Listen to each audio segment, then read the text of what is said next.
room, we have the representative of EU delegation, Mr. Gonzalez José Rui, who is coming in. In a few minutes, we shall give him opportunity to open for us. We have also, he's representing the European Union delegation who are behind this work.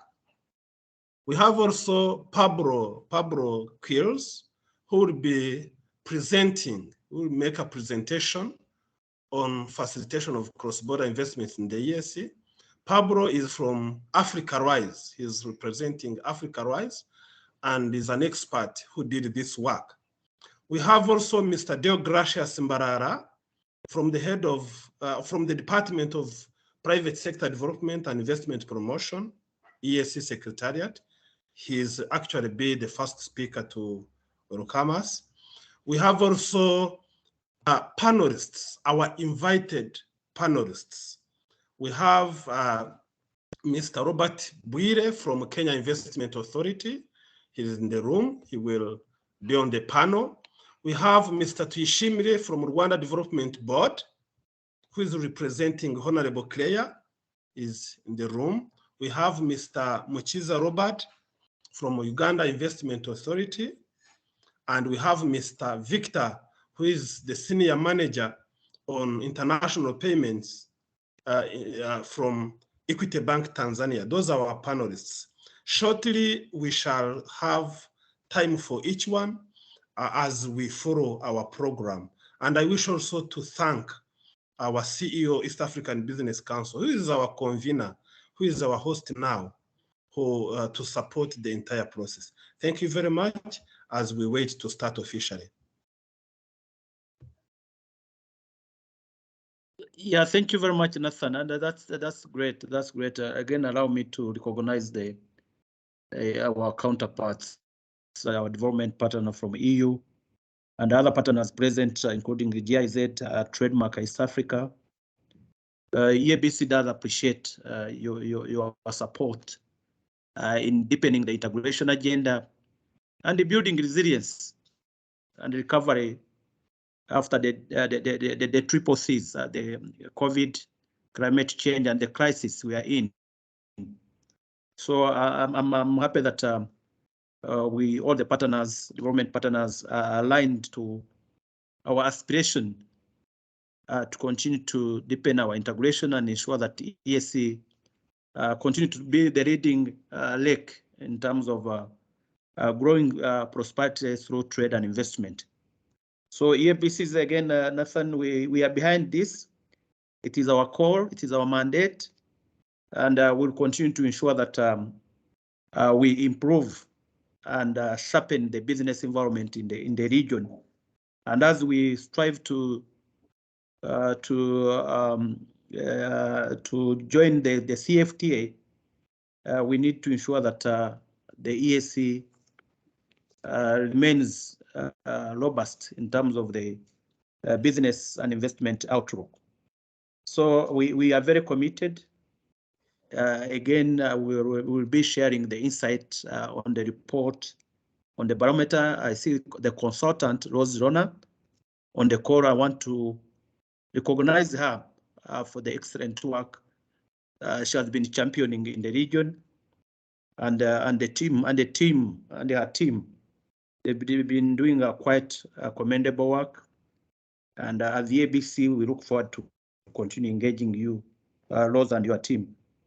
So I think shortly, again, as I said, in 5 minutes, we need to commence our webinar, and I will ensure that this webinar really the recommendation that are generated are put into a matrix of action. So I think that is the key. It's not just a webinar, but we want to ensure that those challenges and opportunities integrated in our plan of action with the EU Africa Rise project.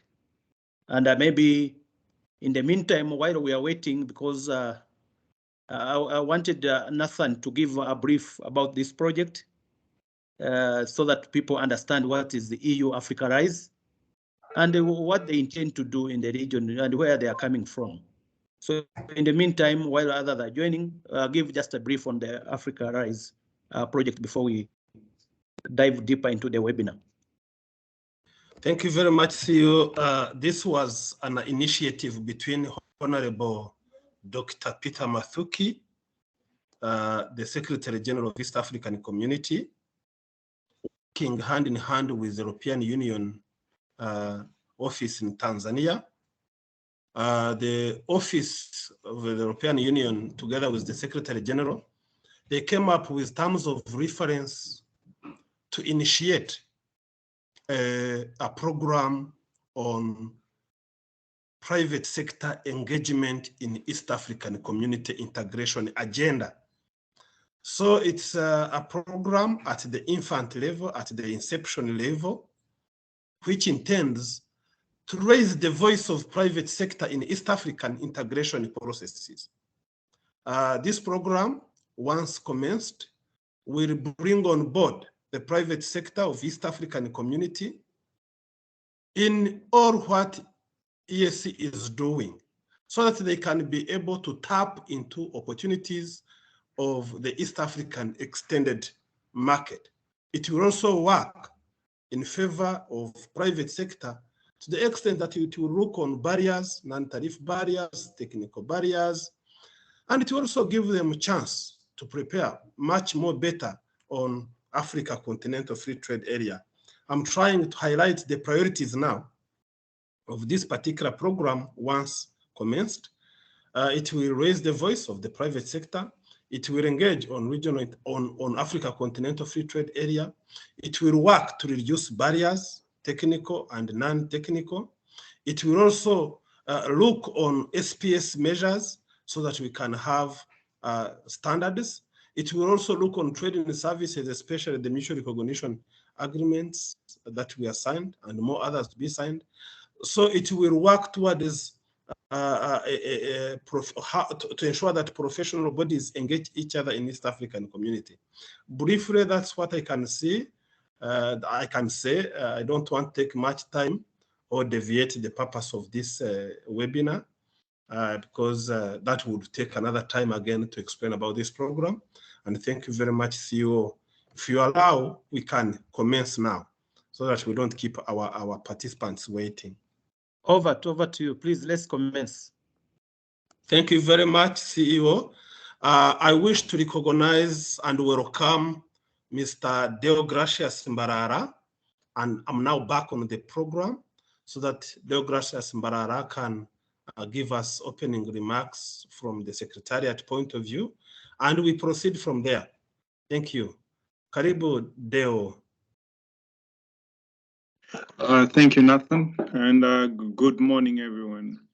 Just before we start, Nathan, I would kindly request, because I'm from the panelists, I'm only seeing a few that have been given rights. So if we could have everyone that's supposed to be on the panelists to be given rights before we start, because I was just looking at that first, and then we can start. Thank you so much, Deo. My colleague Patrick will work on that.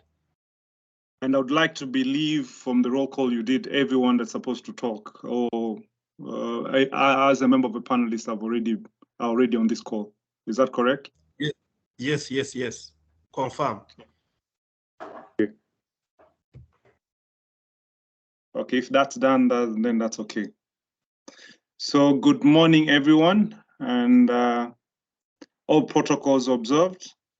My name is Deogracius Mbarara from the East African community, and we are happy to be here to participate in this webinar, as investment is very important in our country's economic development agenda.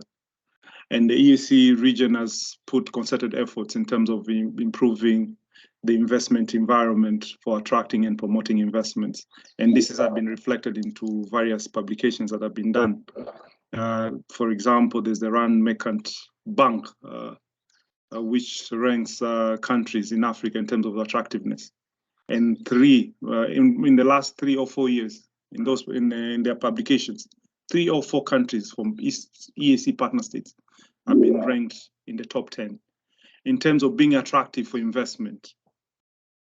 And some of these measures that our partnerships have undertaken have also contributed to the investment that the countries have gotten. And I'll talk in terms of the cross-border investment. Prior to COVID, we had, I think 2019, the intra-EAC investment was 725 million. And then we went through COVID where we got a dip around 143 million. And then in 2021, we have started seeing the spike to 583. So we are seeing an upward trend, and hopefully that will continue. So at the EAC level, there are various regional investment frameworks that have been put in place to promote, facilitate, and protect cross-border investments. And this includes the treaty that provides for harmonization and rationalization of the investment incentives for purposes of promoting the region as a single investment area. And the other instruments include the Custom Union Protocol that aims, one of its objectives is to enhance domestic cross-border and foreign direct investments. And the other instrument is a Common Market Protocol that provides for the right of establishment, which provides that nationals of the partner states can establish into any of the partner states and undertake economic activities. There's also a provision, Article 29, that provides for protection of cross-border investments. So investment is guaranteed in East Africa and is promoted, and the laws or the protocols that have been provided caters for protection of that investment. So this framework that EAC has put in place allows for partnership cooperatives in the areas of investment and industrial development, and this to harness the investment potential for promotion of the economic growth and development in the region. So, ladies and gentlemen, some of the measures or initiatives that countries have undertaken to implement these legal instruments have included the Model Investment Code that the EAC adopted in 2006, but this needs to be revised and upgraded that to include all the EAC countries. But this was sort of to provide a guide in terms of the EAC countries in terms of developing their national investment codes. And then the EAC investment policy that was adopted in 2021 that provides a policy framework for promoting, facilitating, and protecting investment. And we also have an EAC Model Investment Treaty that was adopted in 2016. This Model Investment Treaty provides a guideline or a template for EAC countries when they're negotiating on investment treaties with third parties. There are also the agreement on avoidance of double taxation that was signed in 2011, and then a policy on EAC domestic taxes that was adopted in 2018. And then we also have other measures that whose purpose is to promote the EAC as a single investment area. We have an EAC investment guide that can be accessed through the EAC investment website. So despite all of this, the challenges still remain in terms of implementing this instrument, and we acknowledge them, and we are trying to address them. And some of this includes the varying fiscal and non-fiscal incentives that countries offer. So which brings a challenge in terms of promoting EAC as a single investment area, where you have countries, as they strive to attract investment to their respective partner states, defeats the purpose of promoting the region as a single investment area. So we need to harmonize those incentives for purposes of promoting the region as a single investment destination. And the other is, as I've mentioned, the agreement on double taxation and the policy on domestic taxes. There's slow ratification with regard to the agreement on double taxation. It's only 3 countries that have ratified. So there's need to fast track ratification of this, and then implementation of the domestic tax harmonization policy with regard to excise and VAT.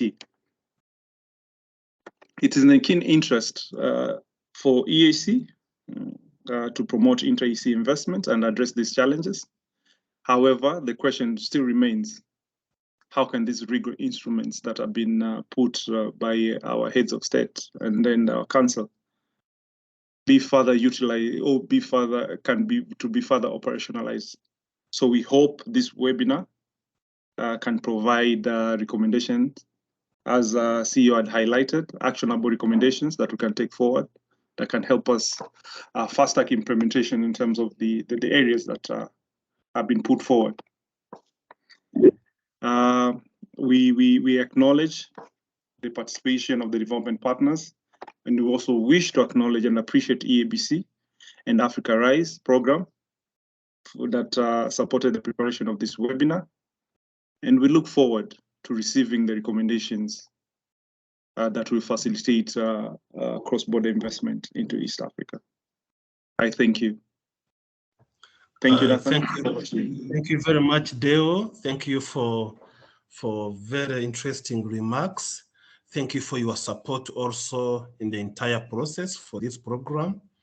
Thank you for always being there on behalf of the Secretariat and providing guidance to this work. As I said earlier, this work is being supported by European Union. In the core, we have Mr. Jose Rui Gonzalez, who is also behind this work on a day-to-day basis. Allow me, colleagues, to invite Mr. Jose Rui Gonzalez for opening remarks.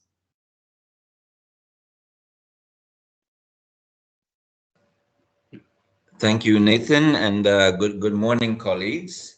I just wanted to first thank the EAC Secretariat, development partners, including GIZ, Trademark East Africa, the East Africa Business Council, members from the public sector and private sector, Karibu Sana. As a way of introduction, my name is Jose Luis Gonzalez. As Nathan mentioned, I'm a program manager at the EU delegation to Tanzania and EAC. And we are the ones who are supporting this webinar on the facilitation of cross-border investments, which is curated by the EU Africa Rise project. I wanted to give a bit of a background to the colleagues on what Africa Rise is, which is essentially it's a technical assistance facility that is funded by the European Union, and it's implemented by a consortium, which is led by Lado Mills. The aim of EU Africa Rise is really to promote business development, improve investment in climate, and also to support inclusive and sustainable growth, job creation, and decent work. The facility also promotes macroeconomic policy, regulatory reform to create a business environment that encourages investment. So the EU-funded Africa Rise program has supported this preparation of this webinar, and it's also a way to show that the European Union is strong in its support of private sector development in East Africa. Another area that I wanted to highlight in my opening remarks is the work that we're currently doing with the EAC Secretariat and the private sector. We have two flagship programs, namely EU EAC Core and the Markup program. I'll start by highlighting a bit of the activities in our core program to kind of guide you on what areas we're focusing on. For our core program, it's a program that is on the amount of 16.4 million euros. Core stands for Common Objectives in Regional Economic Integration, and the idea is really to support the deepening of the EAC regional economic integration. Now, there's three, let's say, main areas that we're trying to support. One is the customs union, the second is the common market protocol, and the third is the EAC Secretariat itself. So within the customs listen, union, I can't hear Gonzalez. I don't know if it's my. Sorry, Chair. Can you not hear me well? I can't hear you well. I think you're breaking. Oh, I don't know if it's just you, Chair. Maybe someone else can confirm. I can hear you well now. We can hear you. We can hear you, Gonzalez. Oh, maybe. You can hear me well? Oh. Okay. I would assume that that the rest can hear me quite well based on the chat.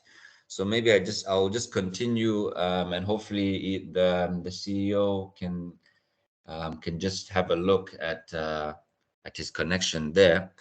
But again, just wanted to highlight first with this core program, how we're supporting the customs union. One, we are integrating the regional customs ICT platform. Now, this is directly supporting the Directorate of Customs and Trade at the EAC Secretariat to develop and implement a centralized customs ICT platform. So this means shifting from a bilateral to a centralized interconnectivity system. So some of the activities include reviewing customs clearance processes, the legal framework, upgrading the IT infrastructure, and building capacity, including to the national customs administrations. We're also working on strengthening the risk management and valuation functions, and we're also supporting the coordination and monitoring role of the EAC Secretariat. That includes harmonization of both customs procedures and practices, establishing regional performance standards for core customs operations, ensuring systematic monitoring of performance standards, and also ensuring effective integration of all stakeholders, including the private sector, and facilitating this change management. In terms of the common market, where we're trying to promote the movement of the free movement of services in the EAC, here we have agreed, we're trying to improve the implementation of the agreed EAC commitments on liberalization of services, including monitoring mechanisms for the removal of restrictions in prioritized sectors, supporting regulatory reforms, promoting awareness and coordination through PPD platforms, including this one today, and national stakeholder sensitization campaigns. In terms of the EAC Secretariat, we're working with them quite closely in terms of them being able to strengthen their management of programs and also be able to deliver on their mandate.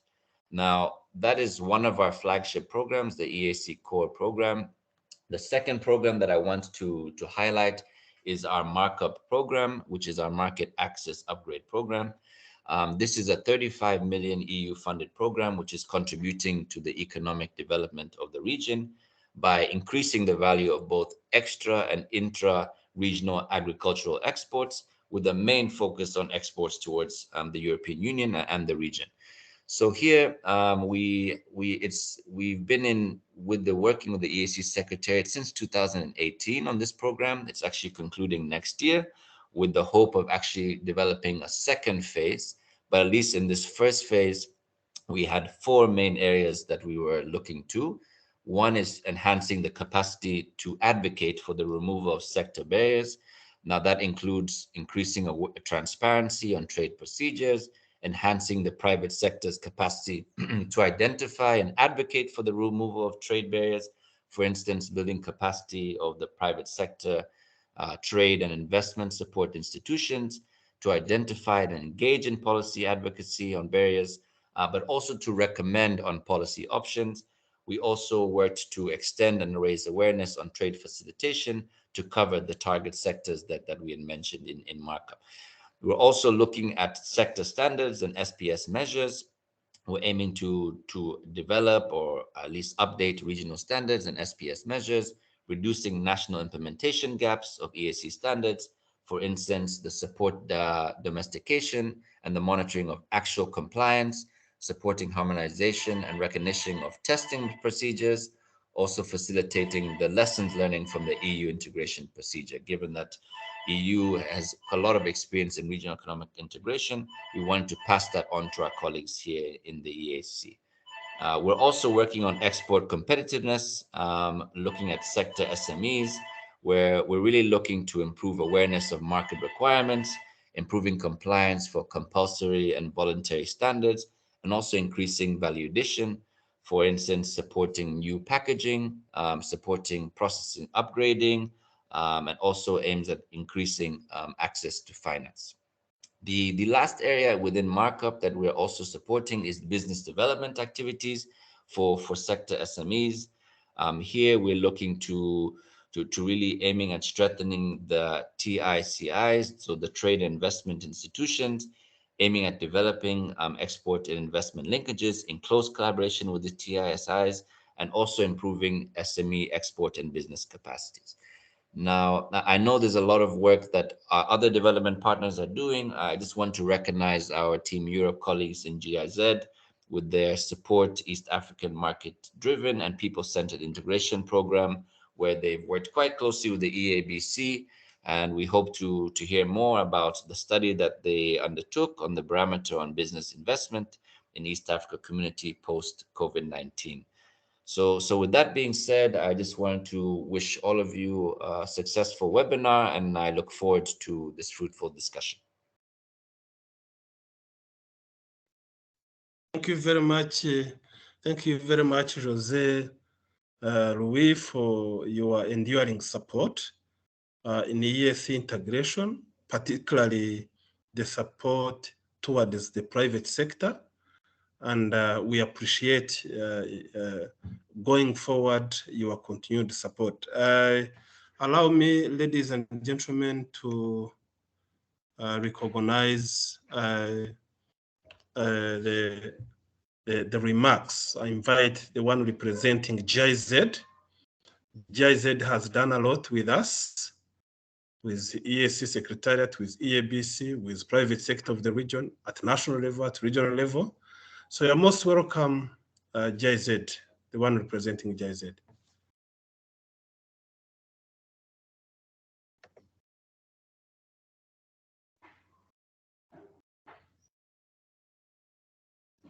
Hello, do we have anyone representing GIZ in the call?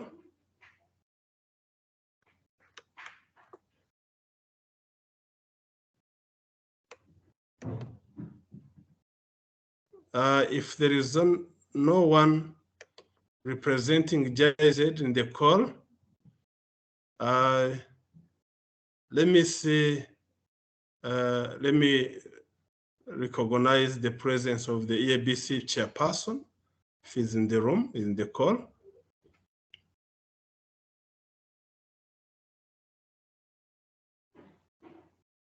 The board of EABC, do we have a chairperson of the board in the call?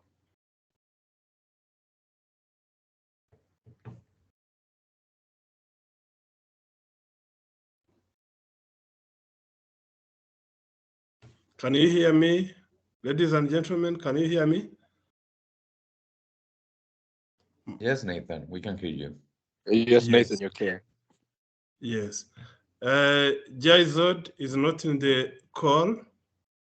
EABC board, not in the call. And we need to manage time.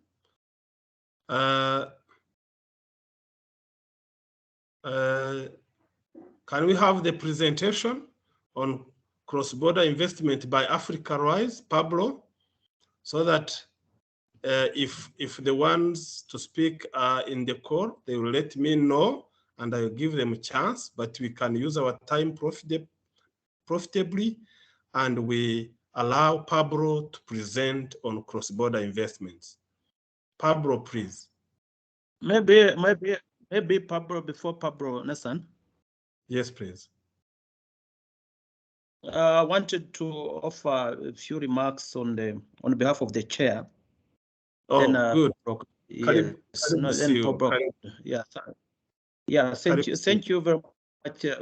Thank you very much, moderator. And again, allow me to appreciate you and the team, EABC team, that have organized this important webinar. Also recognize the representative of the Secretary General, Dewo Mbarara, for very insightful remarks in terms of the instrument to boost intra-regional investment and cross-border investment. The EABC board members present. I also want to recognize the CEOs of investment promotion agents present and their representatives. EABC board members again, and I want to appreciate the EU and GIZ for the support of this initiative, and our traditional donor trademark also for doing a commendable work in terms of facilitating trade. I know that There is also media fraternity present. We want to welcome you. I want to appreciate again the consultant who have done the work, the barometer, looking at the business and investment in the EAC and the outlook 2022-2023. So I'm very honored on behalf of our chair to welcome you to this important webinar on cross-border investments and the launch of Barometer on the state of business and investment in the EAC. The East African Business Council, of course, with their support from GIZ, we commissioned this study called Barometer on Business and Investment in the EAC and outlook, looking at the outlook projections for 2022-2023.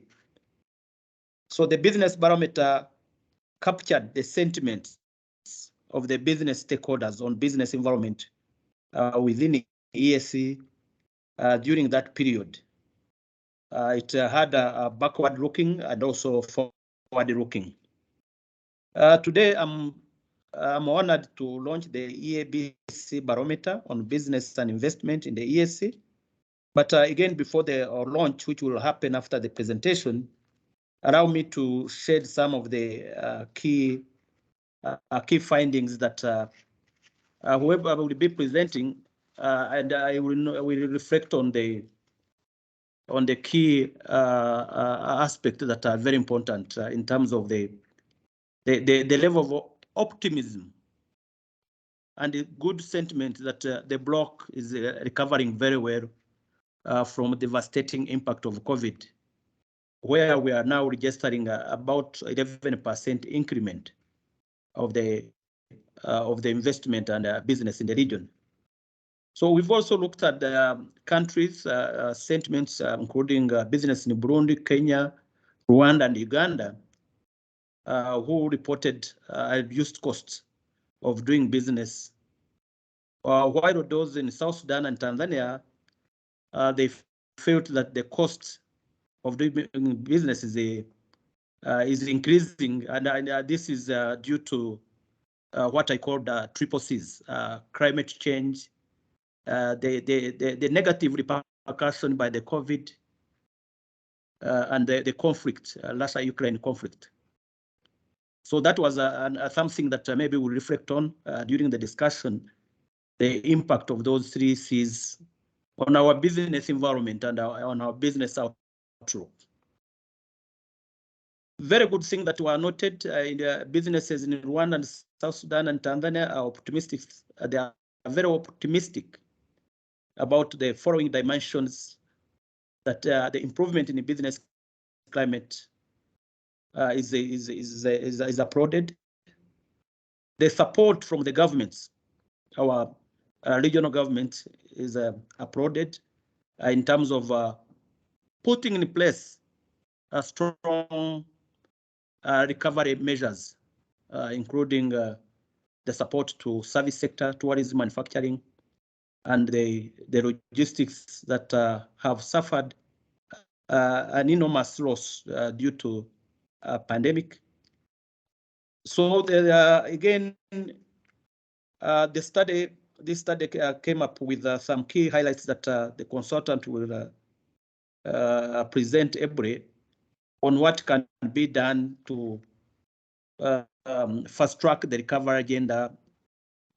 So there are very, very key and tangible recommendations that we need to reflect on, especially the issue of harmonization of domestic tax has been affecting the cross-border investment flows. Continuous efforts to double our effort in elimination of trade barriers such as tariff and non-tariff barriers, which continue to impede the growth of intra-regional trade. The NTBs presents the biggest challenge in terms of cross-border investment and the need for investment promotion agents that are here to see how we harmonize our policies and regulation, as Dale mentioned, to facilitate a single investment destination. The effective implementation of free movement of persons as per the EAC Common Market Protocol was also highlighted, that there is a slow progress, which was also highlighted during the summit in terms of deepening our common market protocol. Despite 11 years of existence, we see that it is not yielding sufficient results. Harmonization of policy and investment regimes. Countries are still inward looking, saying we put incentive to attract investment in a country rather than to the region. So it was pointed out that a kind of harmonization of a common incentive regime is very critical to avert business distortion and not create a cutthroat competition, which is not necessary, and we need to complement each other in terms of promoting the region as a single investment destination. Integration of informal trade into formal channels and trade agreements is very critical. Generally, one of the challenges that were registered that the level of informality in the region is increasing because of the COVID and NTBs. So we are losing a lot of investment due to the growing level of informality because of our regulatory impediment that is not conducive to foster cross-border investment.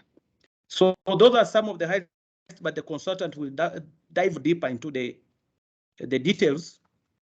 But those were the key highlights, and I look forward for fruitful deliberation and discussion to ensure that we double our efforts in boosting cross-border investment by eliminating and reducing those daunting binding constraints. Thank you very much, and I wish you a very fruitful discussion. I hand over to the moderator, Nathan.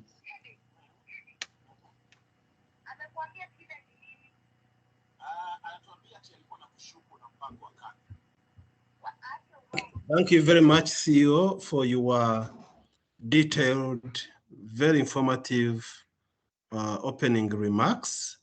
And indeed, the private sector is recovering from the 3 C's, as you mentioned. And we are looking forward for a very, very sustained recovery. Next on the agenda, let's have Pablo.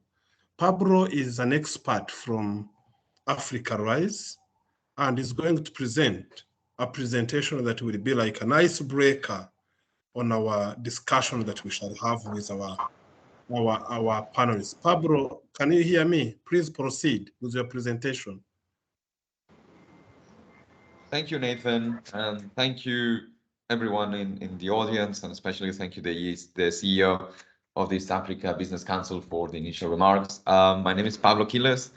I'm the manager of trade advisory services at International Economics Consulting, which we had the pleasure of producing this report on facilitation of cross-border investments in the EAC. And as I understand, I have something like 10 to 12 minutes to present. So I just perhaps a remark that this presentation is perhaps just a very quick summary. And I do recommend to everyone that is interested in reading the full report, which I hope has been made available. So what do we talk about when we're talking about cross-border investments? The African Development Bank defines cross-border investment as all capital flows, either private or public, between countries. So it's any kind of investment that crosses geographical border. Together with the foreign direct investment, both FDI and CBI, they have an important role in sustaining economic growth, as we know that this kind of investment contributes to the potential of transfer of knowledge and technology, the know-how, and create jobs, boost the overall productivity of companies, and enhance the competitiveness and entrepreneurship of companies across the world.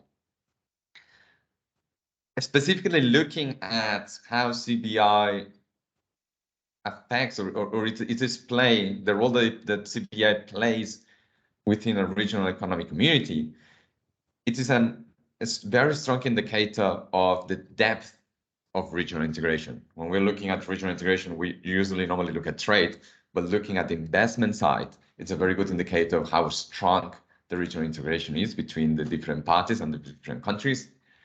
It, of course, supplements all the sources of foreign direct investment, as just mentioned. It contributes to growth, employment, and the integration of production networks and the integration into regional and further global value chains. And it as well contributes to technology and knowledge transfer. Please, I realize that I might be speaking a little bit too fast. So please, if I speak too fast and my Spanish accent kicks in, so just please do not hesitate to stop me. But why does a regional framework matters? Why does a regional framework matters in the context of CBI and the EAC? Well, the implementation of a regional integration framework for investment, for cross-border investment, it would lead to an increase in competitive sources of funding for domestic firms. It would create a further range of investment opportunities for domestic investors as well.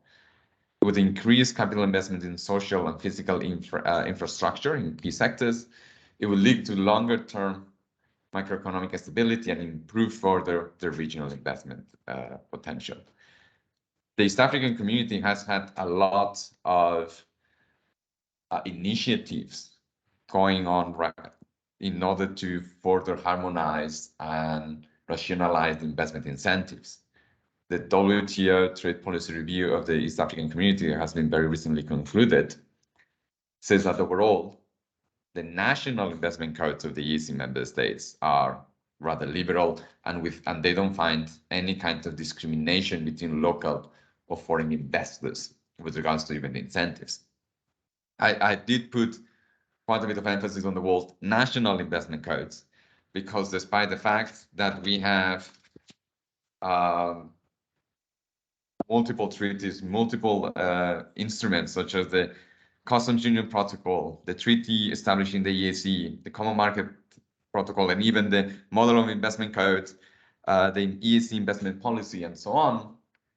Despite all these elements being interconnected guidelines and they complement each other, all investment-related framework in the EAC is still country-specific. This is something very important to highlight. It is still country-specific, national-level investment regulations that must be applied with whenever we're entering the EAC on one of the countries of the EAC.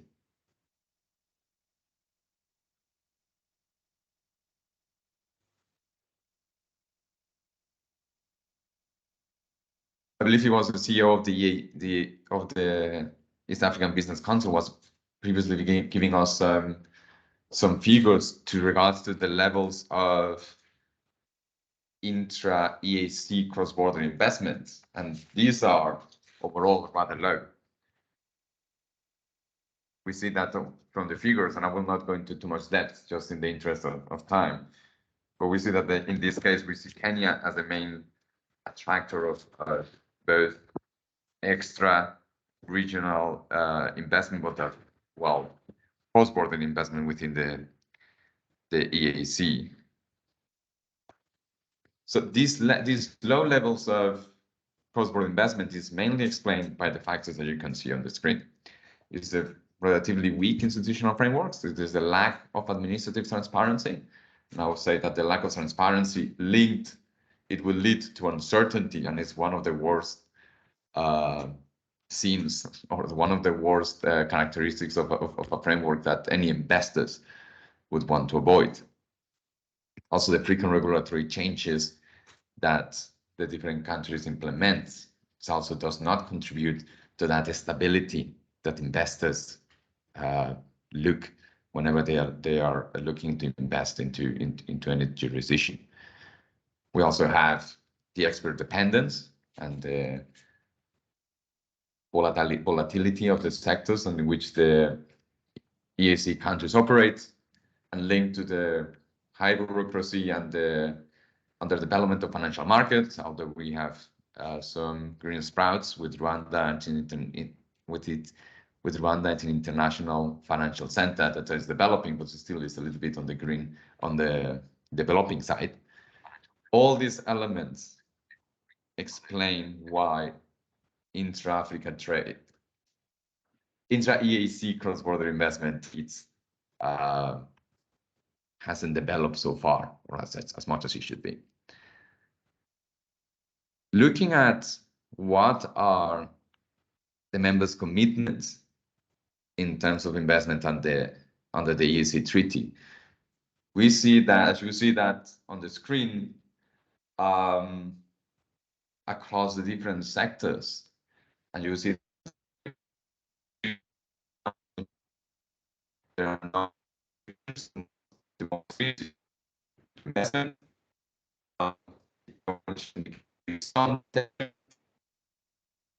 either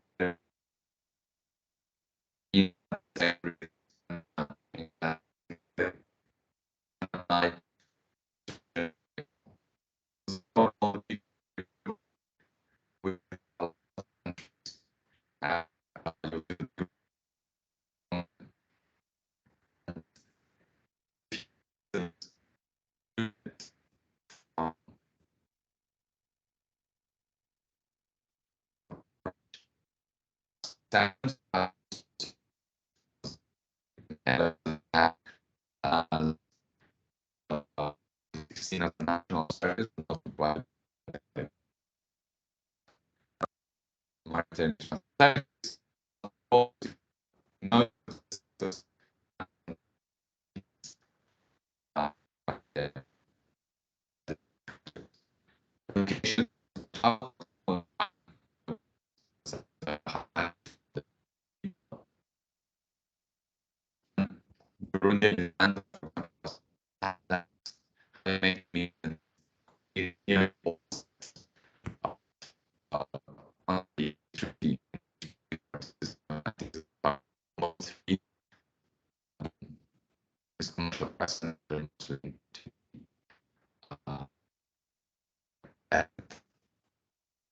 Burundi and Uganda have made the most commitments, Rwanda is the one that appears to have a higher level of liberalization across its schedule.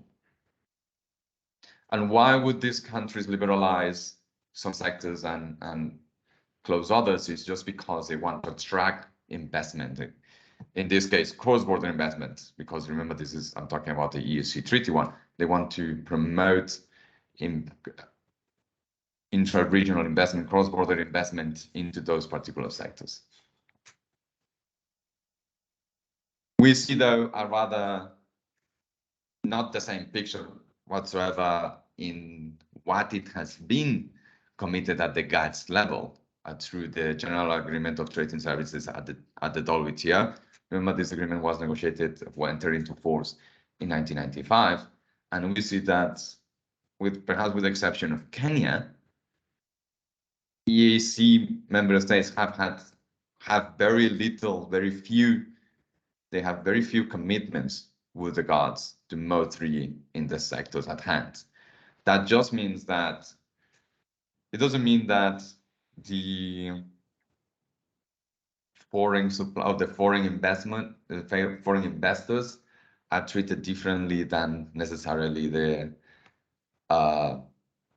regional ones.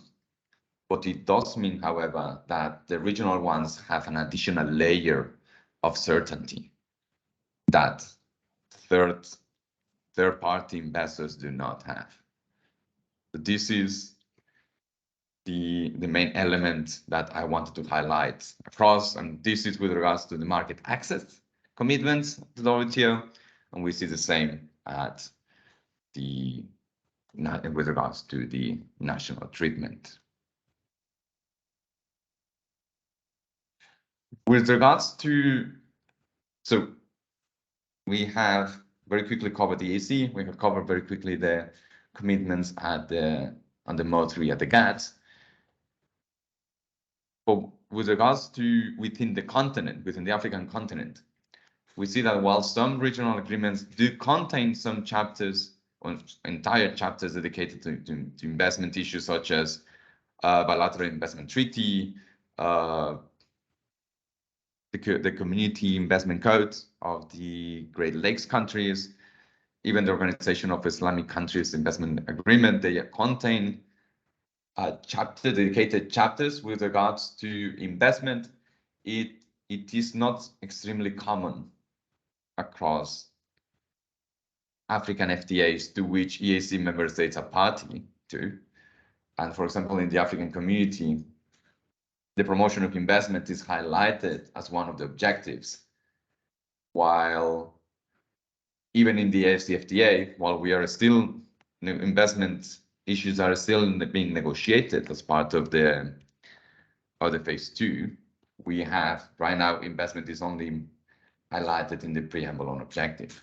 This highlighted the disparity of how investment is treated and the depth in which it is treated at the African level.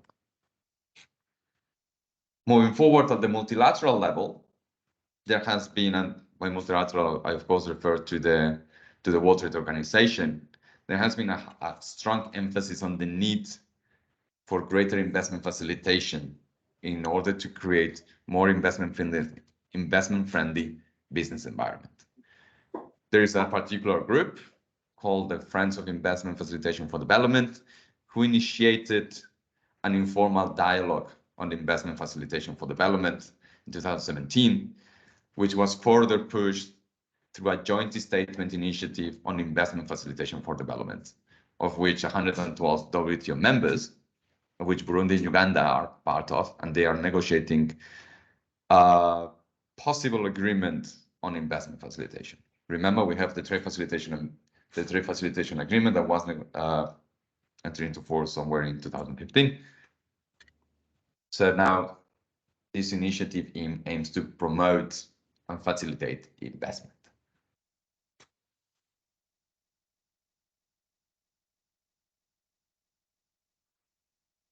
Perhaps just a little bit summary before I move into recommendations. We see that overall, the EAC member states, they have concluded a series of bilateral investment treaties with high levels of specification, accounting for compensation of expropriation, which is quite important for investors, and as well covering transfer of funds provisions.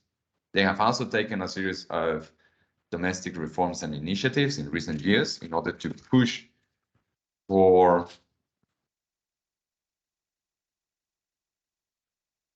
a further strengthening of their domestic and legal framework. Yes? You're breaking up. Your connection seems to be buffering. All right. Well, let me know if it continues, and then I will try to move. But let me just perhaps to wrap up this as well. The EAC have... No, we can hear you well now. We can hear you well now. Perfect. Continue from there. Yeah, thank you, Nathan. So the EAC have undertaken a strong push for domestic reforms to strengthen the domestic legal framework. They have as well pushed at the regional level to further eliminate barriers to movement of people and capital. Of course, facilitating in this way cross-border investment. And they are pushing as well for the improvement of business environment. As a way forward. Yeah?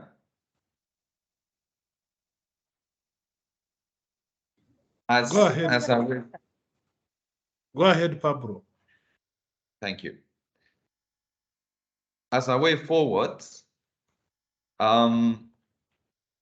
helicopters are so the EAC should strengthen the domestic, perhaps as a recommendation, the EAC should strengthen the domestic institutional and regulatory frameworks to include the liberalization, the regulation, and reduction of bureaucratic loopholes that exist in their legislation, and therefore aligning to the commitments that they have made with regards to the regional integration and regional integration initiatives. They should strengthen the domestic financial markets and create an EAC investment promotion agency in order to facilitate as well these reforms and to create awareness across the region and across the world of the potential that the different EAC sectors provide. They should continue ratifying and implementing their agreements to avoid double taxation and push forward on the reduction of barriers to movements on people and capital among EAC member states. Improving the telecommunication infrastructure in the region is seen as critical to address information asymmetries and as well to reduce investment-related costs that would hinder the attractiveness of an investor to get involved with a particular sector in a particular country. On the regional integration side, as in addition to the EAC Investment Promotion Agency, the negotiation of an EAC-wide investment protocol and a strategy to harmonize, liberalize, and simplify investment policies at the EAC level would contribute again to this objective of promoting cross-border investment in the EAC, and perhaps linked to perhaps a little bit more administrative side, improving the capacity to capture cross-border investment data will enable the different regulators to be able to make better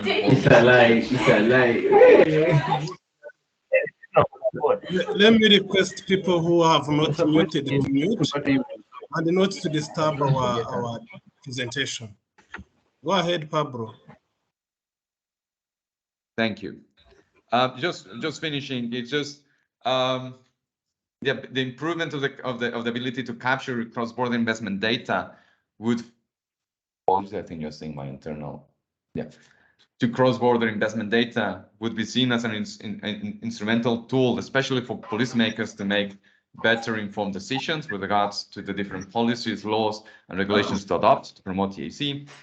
And as well, it's important to focus perhaps not so much on the quantity and FDI that is coming of CBI that is coming in the different EAC member states, but as well on the quality of the same, to make sure that initiatives that are supported to the CBI actually have a repercussion on not only on the investor side, of course, protecting their benefits, but as well on the wider socioeconomic framework that they employ, the communities and the countries where they are based. Thank you very much, and I'm very happy to take any question that you might have. Thank you so much, Pablo. Thank you for a very informative presentation. I shall hold the questions to Pablo for a while. And then please, those who have questions to make, please note them. I first welcome a presentation on the Barometer on EAC business and investment. Then after the presentation, shall invite our panelists and we go on with interrogating this discussion. May I have Rose Ronald, if I've spelled the name correctly, for the presentation on EAC Barometer on business and investment.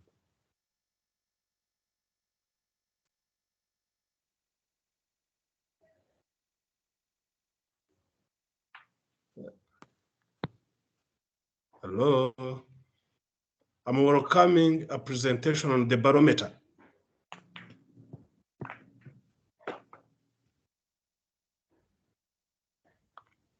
Thank you so much, Mr. CEO. I'm going to be sharing my presentation shortly. Just to introduce myself, I'm Rose Rono, Executive Director at TradeSmart Consult, which is the consultancy firm that carried out this study on the Barometer of Trade and Investment in the EAC amid the COVID-19 pandemic. So I will be presenting with my fellow consultant, Professor Cheriot, Thomas Cheriot. So let me just put up my presentation.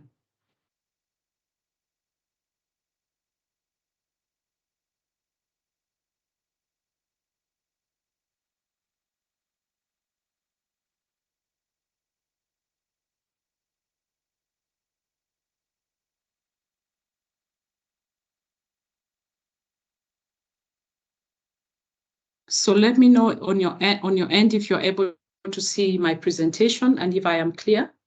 Yes, Rose, I can see your presentation and you are audible enough.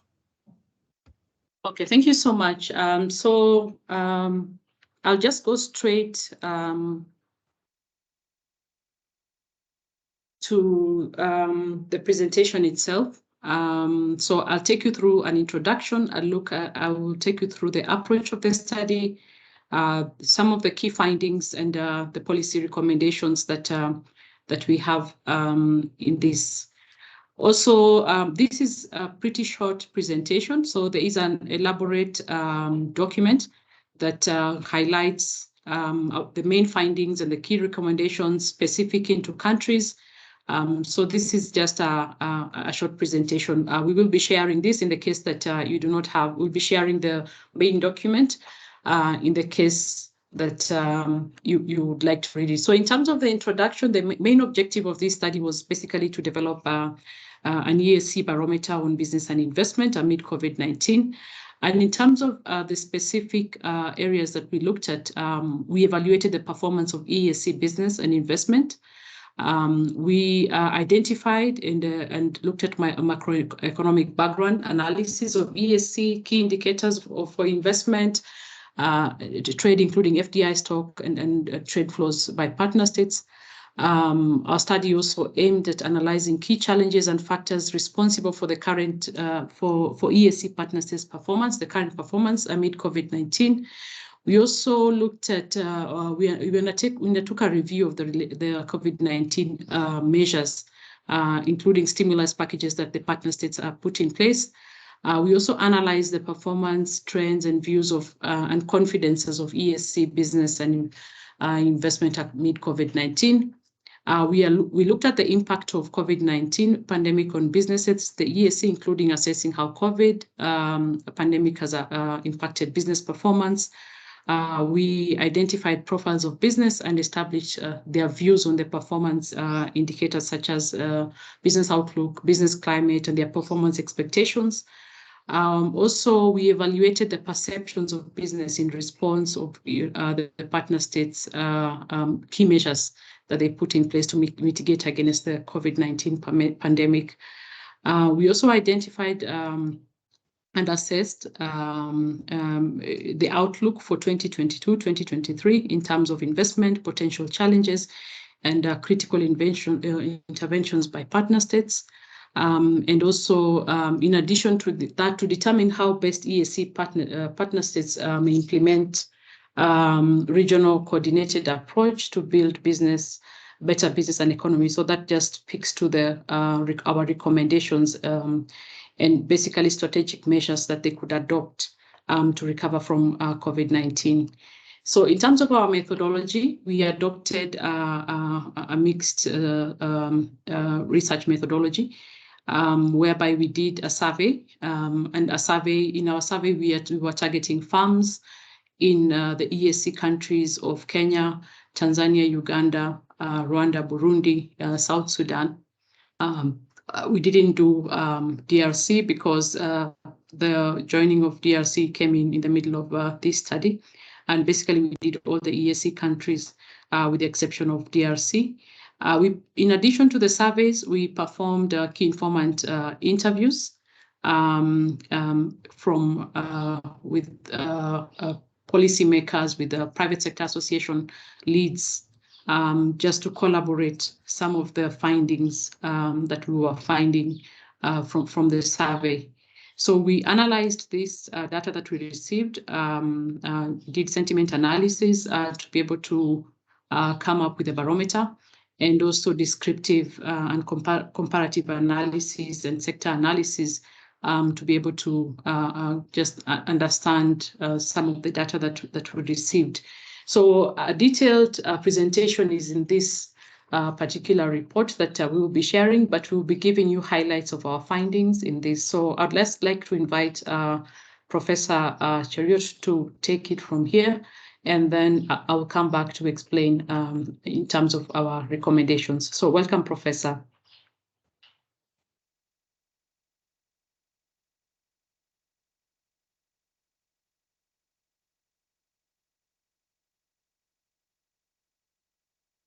Are you with us, Professor?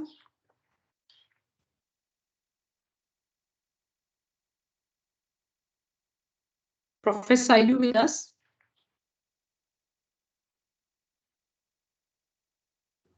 Rosa, you needed to go ahead with the work. Prof Okay, is then I will go ahead in his absence. I will go ahead. Apologies for that.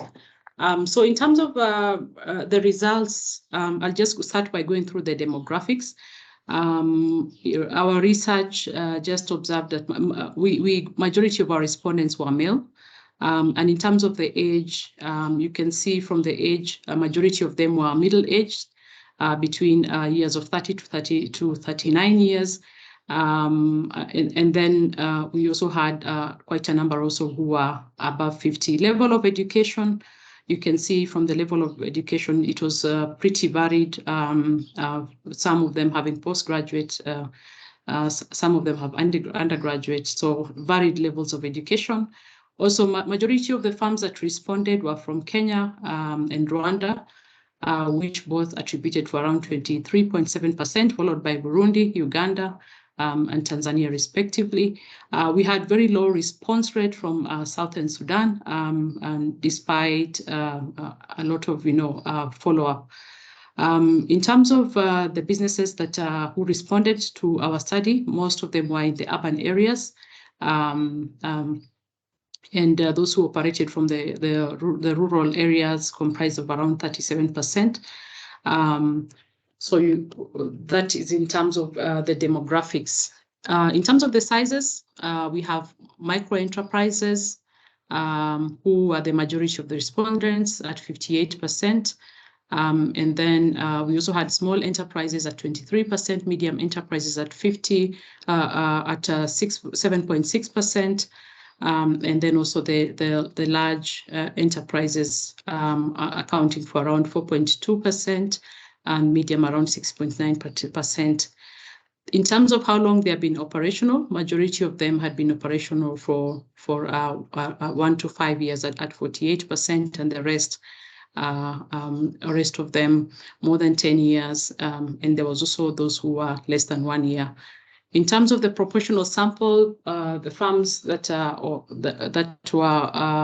the proportion of the samples operating in Kenya, for the firms operating in Kenya, around 20.6%, Rwanda 18.7%, Uganda 16%, Burundi 13.7%, Tanzania 11.5%, South Sudan also, as I had mentioned, had 1.5%, which was about a bit low.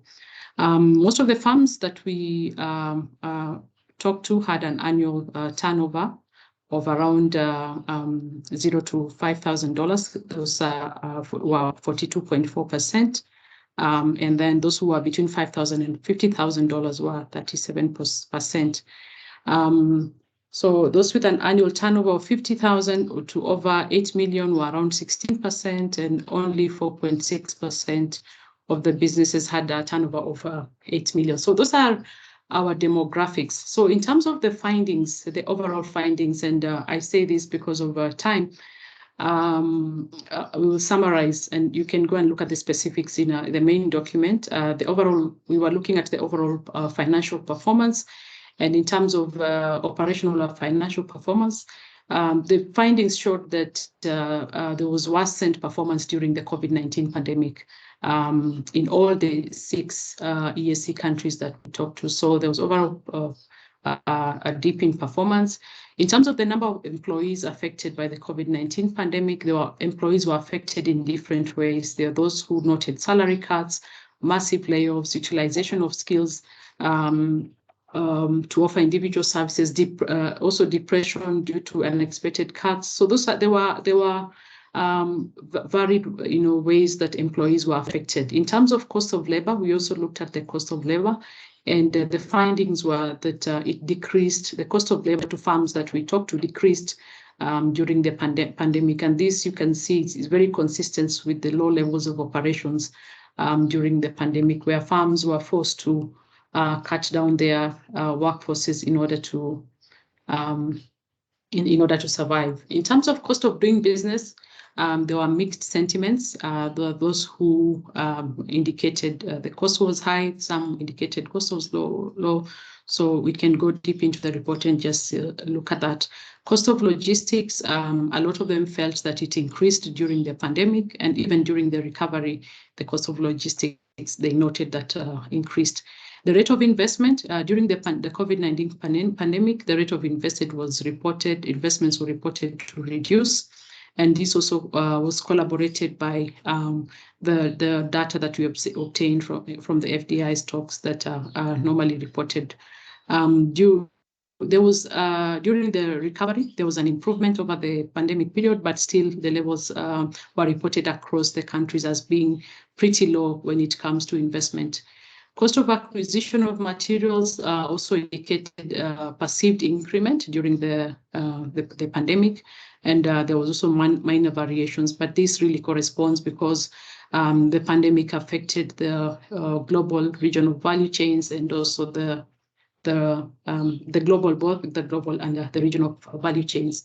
In terms of the challenges that businesses faced, we asked them what challenges they faced, and you could see lack of customers there being one of the highest challenges, followed by lack of finance, reduced sales volume, high financial costs, reduction of employees in terms of working hours, unfavorable laws and policies, self-doubt, fear, difficulties adjusting to remote work, lack of social support, inadequate networks and connections, lack of mentors to guide business, inability of to meet contractual obligations they had, and availability of skilled employees.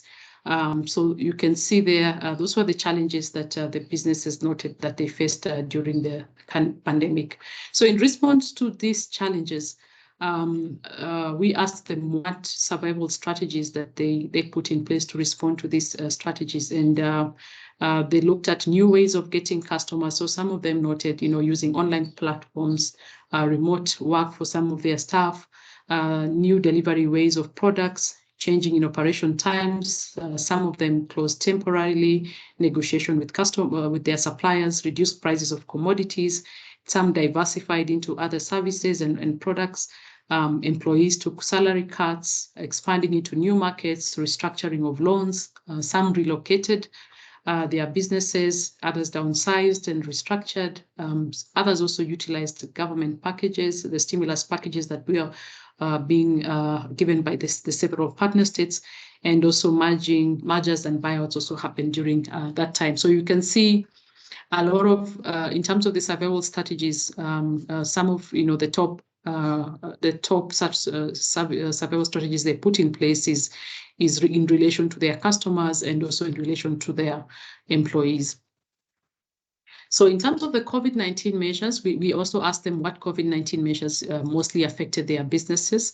Curfews rated the highest in terms of affecting their businesses, border closures, banning in-person meetings, restriction of movements, banning public gatherings, social distancing, requirement for COVID-19 testing, airspace closures, requirements of letters for provision of critical services, wearing of masks, requirement of temperature checks. So all this they cited as having affected their business the most, but you can see there the curfews and the border closures are the ones that were rated the highest in terms of affecting their business. So in terms of the overall outlook, in terms of the different countries, you can be able to see there the best outlook there is Tanzania having the highest in terms of the outlook, followed by Rwanda also having a relatively good outlook towards recovery from COVID-19, followed by the other countries.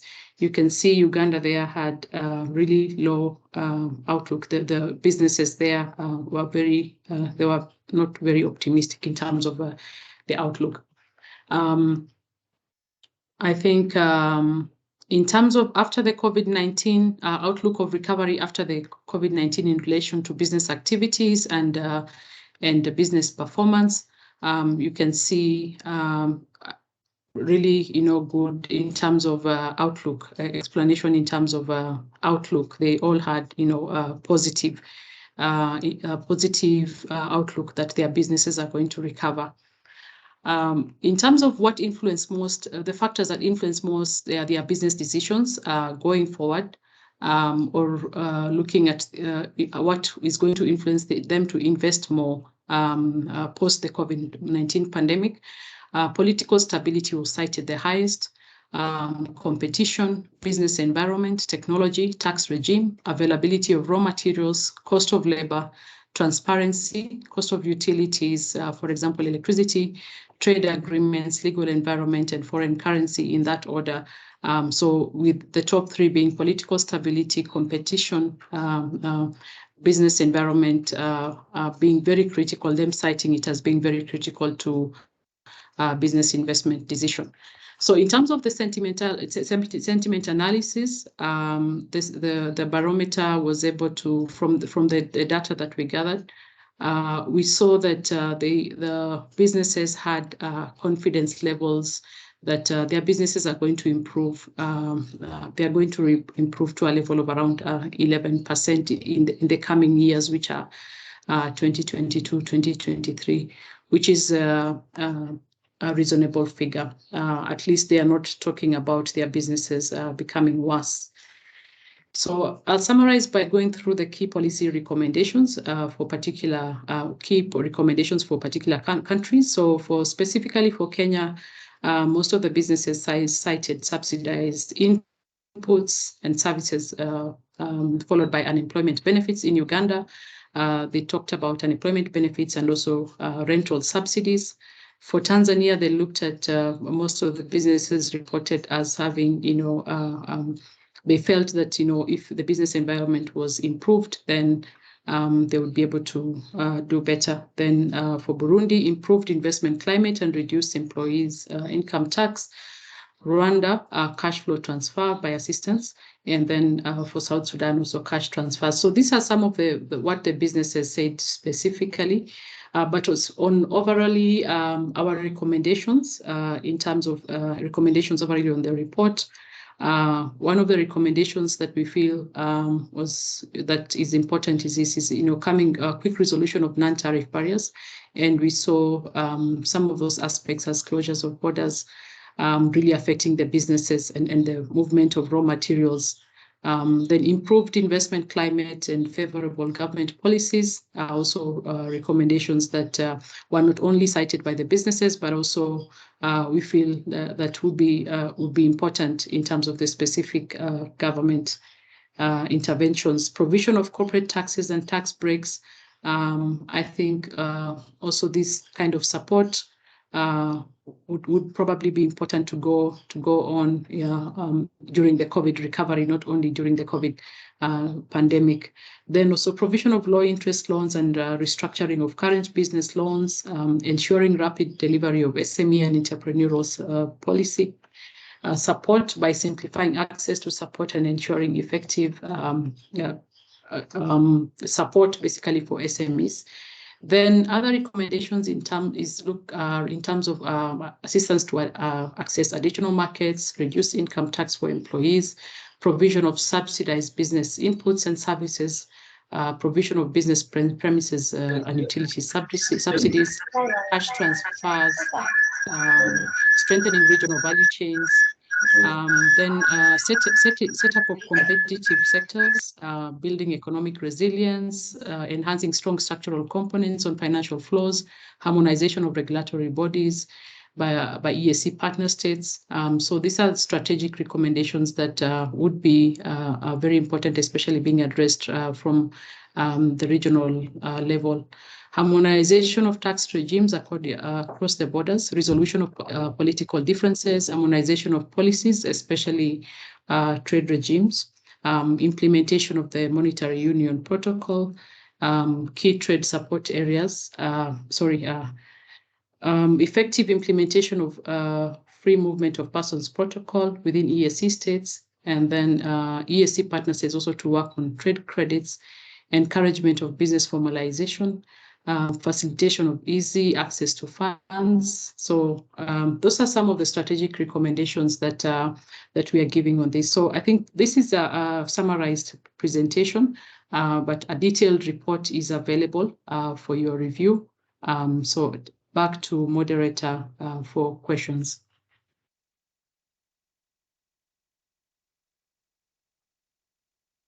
Thank you very much, Loz. Thank you for a very detailed presentation. I'm going to welcome our panelists, and at the end of the panel, I will also invite CEO for the launch of this barometer. But meanwhile, let me recognize the presence of Mr. Robert Bwire from Kenya Investment Authority. Are you present, sir? Yes, I'm present. I'm present. Thank you very much. Yes, we can hear you, Mr. Robert, and thank you for responding positively to this call. If you can hear me well, please take the floor. I also and go straight to the discussion by telling us how do you rate private sector understanding of the existing requirements and regional framework and operating environment for cross-border investments in the EAC. Then, Mr. Robert, you'll proceed and tell us what should be the potential interventions done by investment authorities like the one you represent, the Kenya Investment Authority, to facilitate cross-border investments in the EAC. I know you've done some work. I know some Kenyan companies are present all over in East Africa. What do you normally do to facilitate them? Thank you very much, Robert. Please take the floor. Thank you very much, EAC, EABC, all protocols observed. I would like to go straight to the point, is that how do we rate the private sector understanding of the existing requirements and operating environment? Now, from our opinion, the region does not have a harmonized regulatory framework that can guide cross-border investment.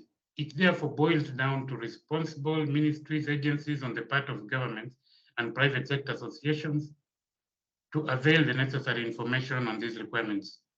Now, when it comes to understanding of the requirements by the private sector, there is no uniform barometer to gauge this, given the independence of each member state in regulating business within their borders. However, liaison among agencies responsible for investment facilitation within EAC member states usually helps in filling up the void created by absence of a coordinating regional investment promotion agency. Kenya usually takes the necessary steps to enlighten the private sector across the region through the IPA workshops and quite a number of forums, particularly with the business development support unit, where we go around the country in counties to sensitize the investors and create a base for partnerships. The private sector understanding of existing requirements and regulatory is therefore limited to each country. However, now I'd like to mention something on the part of the EAC. When we talk of this issue of facilitation, my request to the Secretariat with the support of EABC, I go back to the year 2008. There were 4 studies that were done by the Secretariat. 1, a compendium of policy, legal, and institutional framework for investment in EAC partner states that require harmonization. 2, EAC investment policy and strategy framework. Number 3 was compendium of sector and project profiles to be jointly marketed by EAC partner states. And finally, there was number 4 was EAC cross-border private investments among partner states. My request to the Secretariat is to update, to redo these studies with clear implementation timelines. It's like before we move forward to cross-border investments, we need these strategies done, and I hope that they are there on behalf of the Secretariat. Please carry that information. Okay, then briefly, the other issue you told me to touch on was the potential of interventions done by investment authorities to facilitate cross-border investments, the EAC. Now, on the part of Ken Invest, we have employed a proactive approach by engaging our counterpart IPAs within the EAC region. This we do so by proposing and signing MOUs with investment authorities, member states. We have already signed an MOU recently with Tanzania Investment Center in areas of cooperation, but limited to priority. And there are ongoing discussions with Burundi Investment Authority. It will be the entire to develop an MOU. A draft is already in place, but we shall be taking that to the entire EAC region. But as stated earlier, we also need to utilize any available opportunity to enlighten private sector on what to invest. Now, there's a concerning outward FDI. So in recent studies, Kenya was rated second to South Africa in terms of the number of investment projects. So in our in the Kenya investment policy, although we've not implemented, but we, in terms of outward FDI, we would like to develop collaborations with other countries to identify viable investment opportunities for Kenyan investors, and also create an outward investment unit within Kenya Investment Authority, focusing on helping domestic investors with FDI, particularly in regions where the country has investment or regional agreements in place, and that includes the EAC. It is our desire that any outward investment from Kenya should first of all land in the EAC, and that we do. There are many ways. Let's not forget the investment conferences that the Secretariat used to have. There should be a platform, whether annually or biannually, where we can, where EAC countries can showcase their potential. Just to mention, was it when we had the last devolution conference in Kenya in a county called Makueni? Among the stands, we had 2 investors from Dar es Salaam who had come all the way to Makueni. Those are the kind of things that are very impressive. We need to build upon that to promote our DDI. And another area that we are doing is the e-regulations. It's an actor supported platform where we continuously update investment laws and regulations and procedures into a portal. And the e-regulations team in Kenya assisted EAC countries, particularly Tanzania, Uganda, and Rwanda, in implementing trade information portal as per WTO agreements. But we'd like a situation where the EAC should also could approach UNCTAD or maybe you do it with your resources, so that we have that portal where our investors, the local investors, can get access to whatever information that they require. Yes, is there a comment? Oh, okay, sorry. Another issue, just to, I talked of the promotion. There's funding. The Secretariat, please, you have to bring up the issue of funding of investment promotion agencies. We need to be, all need to be funded. I remember, was it early this year where the Secretariat was proposing an investment mission in India? We wouldn't, okay, it didn't take off, but it would have been done that to have excuses like there's no funding for that. I hope I'm not taking too much time. I'll just like to touch on another issue that is the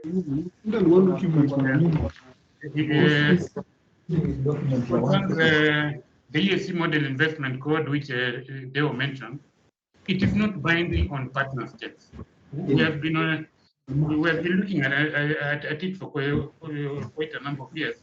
It is actually not binding on partner states, and that creates a problem because I don't know if any investment promotion agency that will actually take an activity and they say that we are doing it as per the EAC model investment code. If it's not binding, it doesn't apply. And then the last issue I'd like to bring out is Rwanda Development Authority have no hard feelings among you. It's an IPA that basically well known. But we feel the investment promotion agencies ought to be standalone. In Africa, we see some merging of the IPAs with the trade associations, and the tendency should be to strengthen the investment authorities and the Secretariat to look at the possibility of having an EAC investment agency to coordinate all these efforts. FCTA is coming up, we need to make a head start. Thank you very much. That's my contribution. Thank you very much, Robert. Your contribution is most welcome. Maybe participants will interrogate later. Let me welcome Victor Wairimu. Victor Wairimu is a senior manager from the Equity Bank of Tanzania. We have seen financial services being integrated at EAC level. We have seen equity investments across all partner states, if I'm not wrong. So Victor, are you following me? Can I welcome you and request you to discuss on cross-border investment opportunities by private sector in the EAC, and at the same time share your experience, because you are from Equity Bank, on what this private sector face as challenge while investing across EAC partner states. You are most welcome, Victor. Thank you very much. Good afternoon, everyone. Hoping we're all in the time zone, the East African time zone. Thank you very much for the introduction and also the honor of being part of this panel. My name is Victor Wairimu, representing Equity Bank Tanzania and in general Equity Group Holdings. Of course, from the kind introduction, Equity Group Holdings is one of the biggest cross-border investors in Eastern and Central Africa, with a total investment worth $13.5 billion over the 20 plus years that Equity Group Holdings has been in existence. In terms of what Equity has been able to achieve across the region, it has been able to become a systemic Pan-African financial services holding company listed in the Nairobi Stock Exchange, Uganda Securities Exchange, and Rwanda Stock Exchange. This goes to show the strides that Equity has done in terms of ensuring the investment is spread across all the 6 subsidiaries. Maybe just to begin with some of the problems that, of course, private sector players have in terms of cross-border investment. I believe most have been read out by previous speakers and previous presenters in the panel, but just to highlight a few. For example, I think one, we talk about the poor cross-border investment infrastructure framework. Is there a clear guideline? Is there a clear support structure that private entities can rely on when looking at cross-border investment?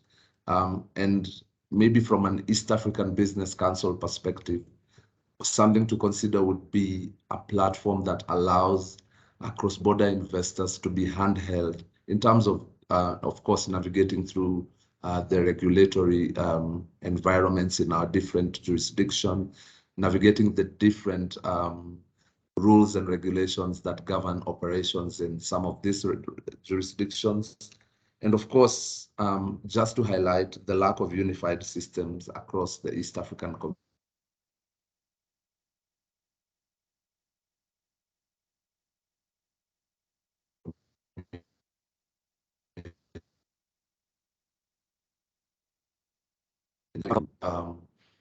To process transit of goods within all the different countries that we have. But you look at the complexities of moving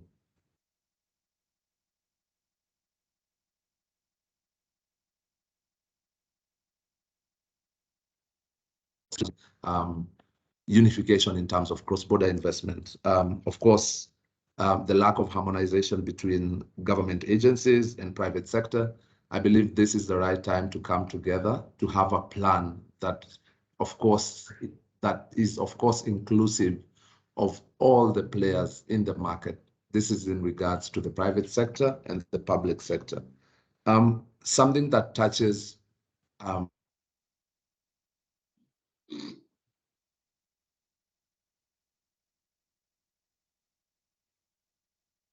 economic plan. I believe what has been played out previously and what has been mapped previously is an economic plan, but we have to factor in all the citizens that are key players in the East African community. We are talking about 100 million plus people living and operating within the East African community. So what steps have we put in place to make sure that we are including them to have a socio-economic platform that allows for all players to contribute, of course, to the growth of the East African community?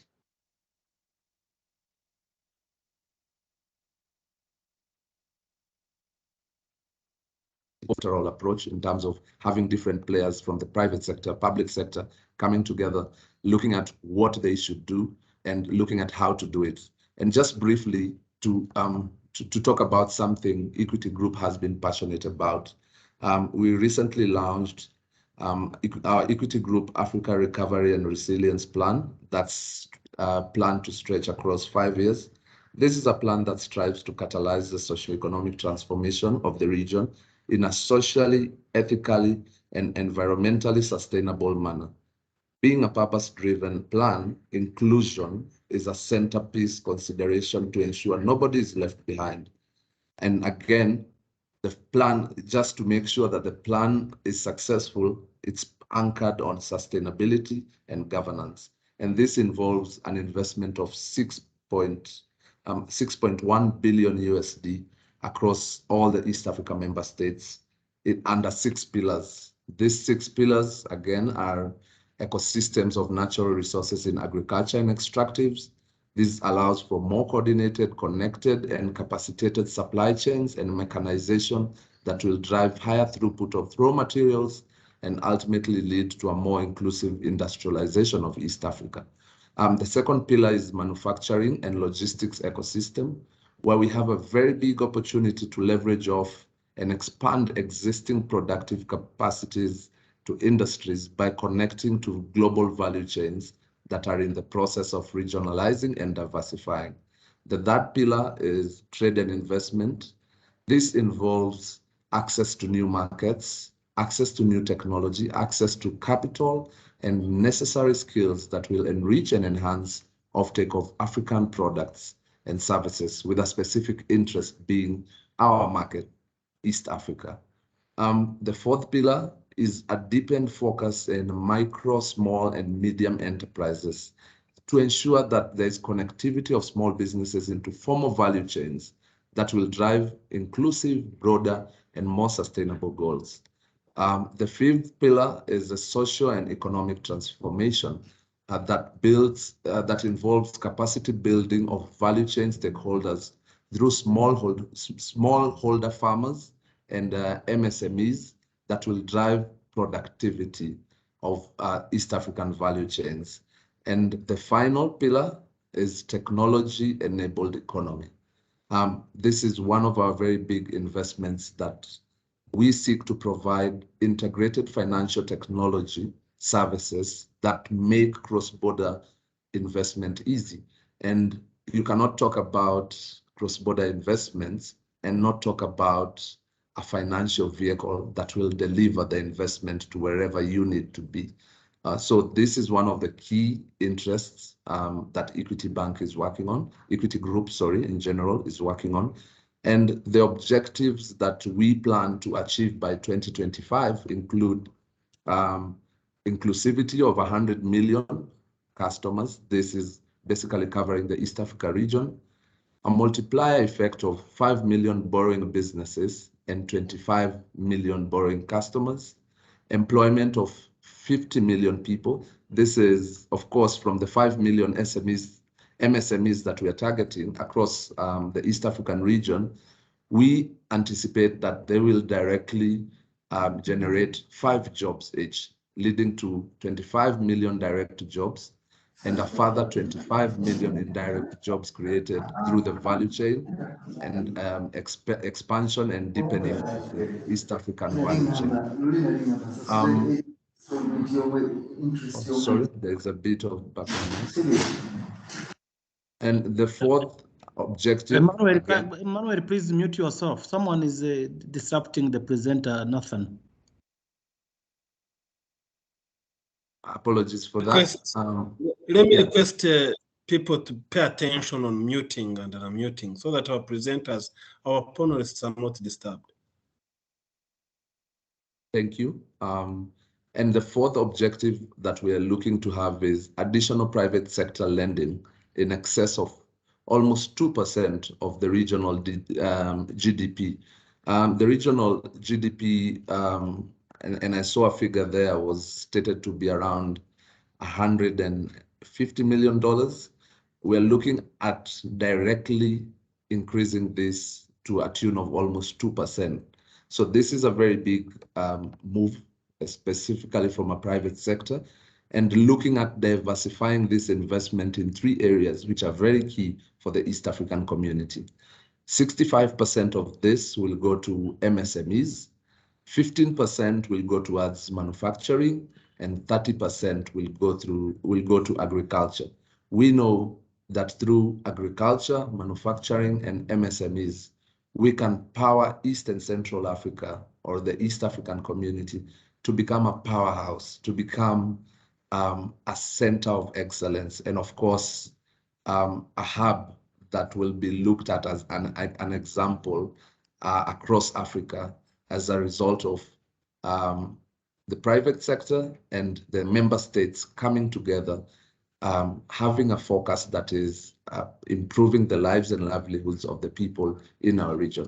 So that is part of our Marshall Plan as Equity Bank, of course, because due to our experience and looking at the playing field that we operate in, the years that we've operated in the market, and the vision that we have to serve the people of East and Central Africa. So thank you. I will take any questions during the panel session. Thank you. Thank you very much, Victor. Yes, you made it clear. Cross-border investments should be accompanied by financial packages. Last week, but one, I saw the head, the overall chairman of the Equity Holdings, Dr. James Mwangi, signing MOUs with EAC.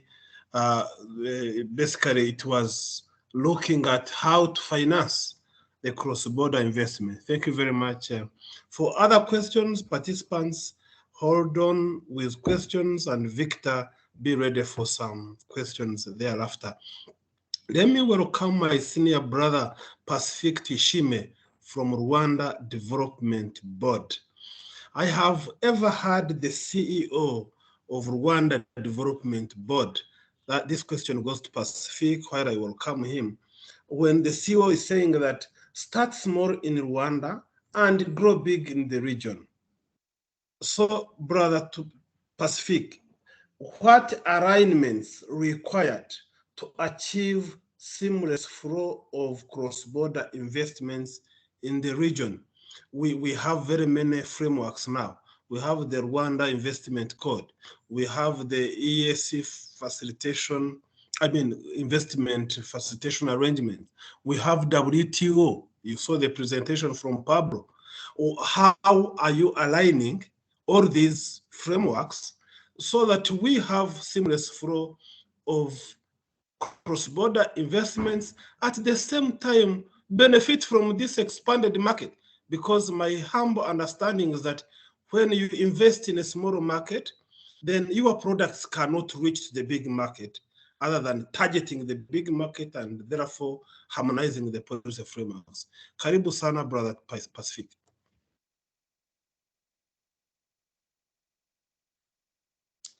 Thank you, Nathan, for the kind introduction. And first, I would like to start by commending really all the work and the presentations made in today's webinar. Now, to answer your question on how do we align all these various frameworks.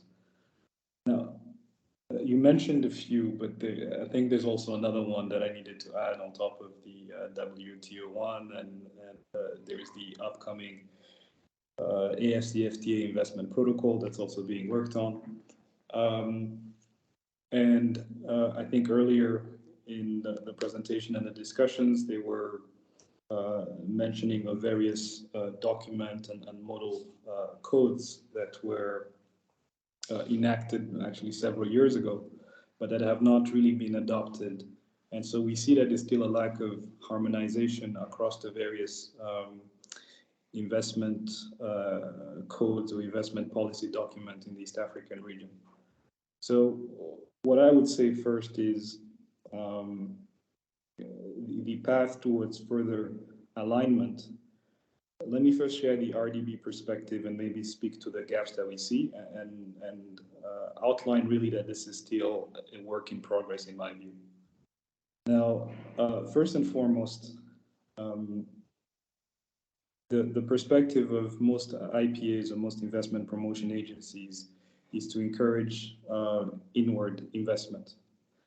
But across today, I think a concept was mentioned of outward FDI. And I think looking at it from the perspective of an East African community member, it's not just about each country has a responsibility beyond attracting investment within its own borders, but also encouraging investment, cross-border investment into other East African community partners. Now, the main tool that we have as an investment promotion agency is our investment code. And that provides for mostly fiscal incentives, but also contains a few non-fiscal incentives. And these fiscal incentives come responding to an existing tax regime, a collection of national policies, laws, regulation, and domestic taxes. So as all of you know, a lot of work has gone into harmonizing the tax regime, mostly around customs duty, but there's still further work to be done in the harmonization of national policies and regulation relating to domestic taxes, such as VAT, CIT, excise duty, and so forth. So when we talk about the alignment of investment policies across the East African region, there is an inherent interconnectedness with the harmonization and the alignment of various tax policies, domestic tax policies in those countries. So one will come as a response to the other, and up until we really reach some alignment, there's going to inherently be some variation in the way those investment policies are reflected. A second point that I would make that we also have to acknowledge is the investment policies or investment codes that each country has reflect the economic priorities that each country has. And given the diversity present within the East African community, it's going to be expected that there's going to be some variance in terms of the approaches that are taken. But at the same time, this was mentioned again throughout the webinar, and I think it's the kind of intervention that the Secretariat should support and that could really allow us to fast track this process. It would be very helpful to have a regional investment promotion agency that is able to look sort of at the bigger picture in each country and then try to find the synergies that we could all adopt and look to in order to fast track the economic development across our countries. And maybe another area that I would touch on is the approach around Mode 3, around commercial presence. So the stand that we take as Rwanda is that we treat East African community members as the same way we treat national citizens, as the same way we treat Rwandans. And we try to reflect that and articulate it clearly in our investment code, but also through the various other policies and procedures that we have. But it is the case that I think, although most members have the same commitment, in practice, at times, what is reflected at a high level of commitment is not fully implemented. And that puts some limitation in our capacity to enhance cross-border investments across the East African community. So that is something that I think we need to look into in terms of administrative processes, red tapes, and other sort of bureaucratic impediments that are especially more pronounced when it comes to non-citizens and would apply to other East African residents. And really looking at, again, having a regional investment promotion agency would allow us to identify best practices and follow up on the implementation of those practices and the codification of those practices within the domestic investment policy agreements. And again, coming back to this theme of outward FDI, so I'm going to touch on the statement that you made that our CEO sometimes says, and this is really how we think about it, which is come to Rwanda, start small, but think regionally. Think don't aim for a market of 11 or 12 million people, aim for a market of 100 million people. Now, what that means is that eventually you will need to expand your operations and set up in all these other countries. And so at that point, it's really critical for an investor to understand the processes that they would need to follow, the requirements that they would need to follow, and then the incentives available to them in all those countries. So there's a bit of a lack of information, and you find that what most IPAs are familiar with is the path through their own country. But even I would confess that I'm not fully able to articulate how, as an example, if you start, I'll just pick the example of the colleague who spoke before me. If you're to start a financial institution in Rwanda and succeed, and then decide to set up an office in one of the other member state countries, exactly what that would look like. So I think if we start to think of ourselves more practically as a common market, and essentially lay out the roadmap for how one enters into the various markets across a variety of sectors, it becomes a lot more powerful, I think, in enhancing the work that we do of promoting and attracting investments within the region. So as far as alignment go, if I had to really summarize the approach that we should take, that we should continue to take.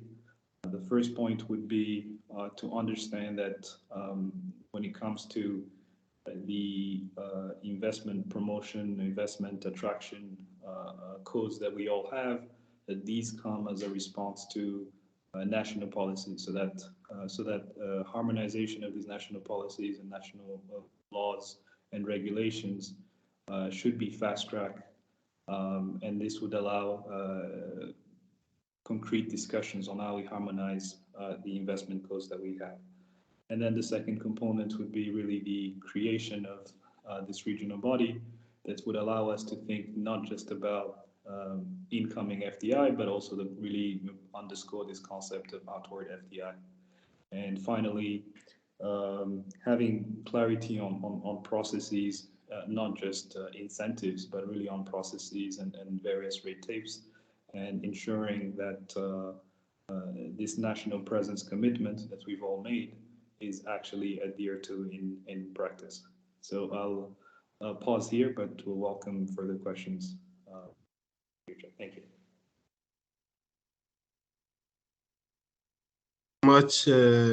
Thank you so much, Pacific. It's time now.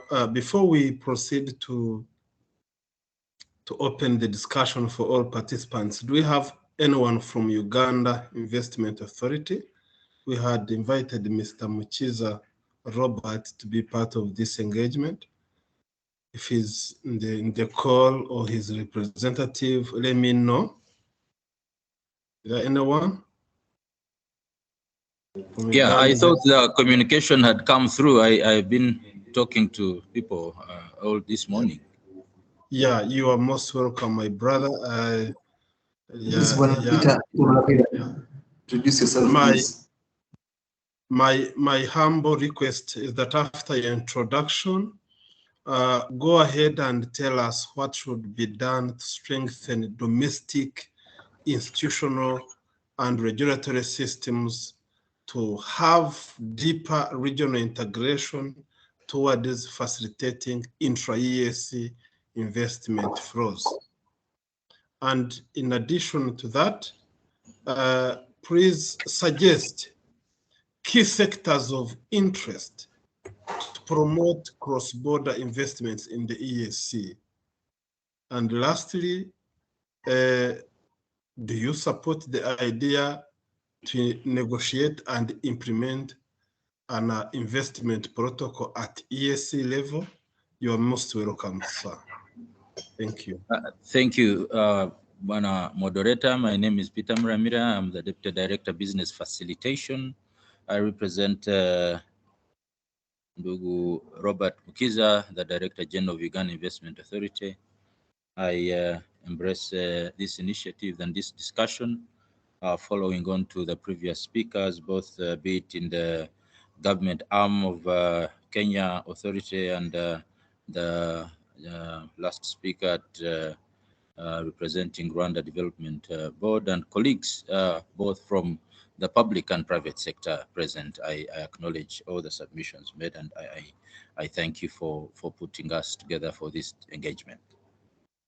At Uganda Investment Authority, first of all, I would like us to specifically highlight that we are very appreciative of such efforts that bring us together, not just even as East Africans, but as Africans. So we believe that initiatives in this direction will not only spur economic development,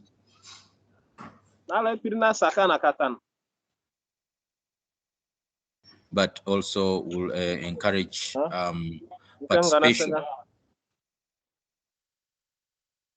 participation at each individual level of the country. So I'll just go straight to the question that was set before us. How do we strengthen domestic institutions? I think the bigger question here would be, how do we empower them?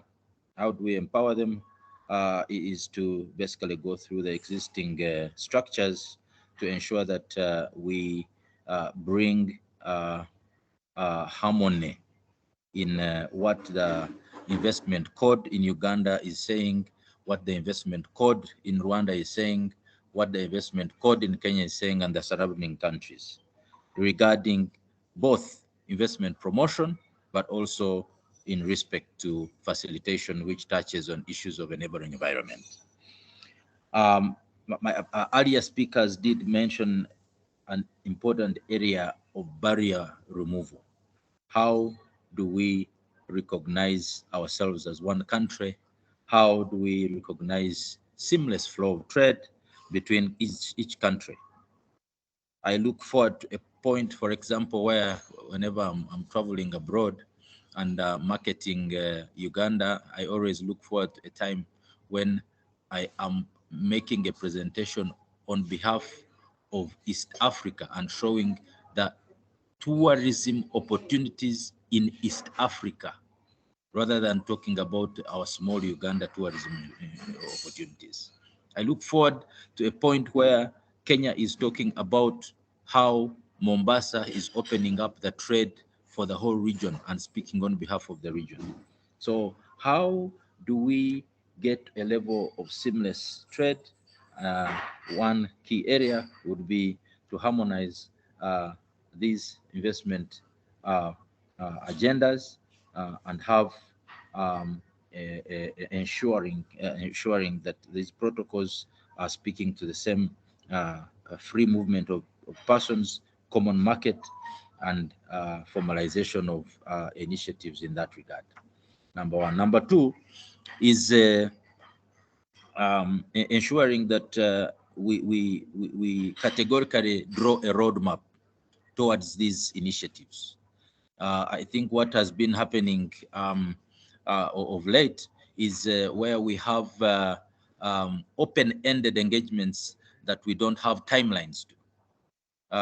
We need to define our roadmap so that we put times to these implementation agendas where we are saying, okay, if we have agreed that we are going to do adoption of these agendas in these countries, what is the deadline? And then we convene as, for example, IPAs in the country, and we deem it necessary through our principles to ensure that these things are happening.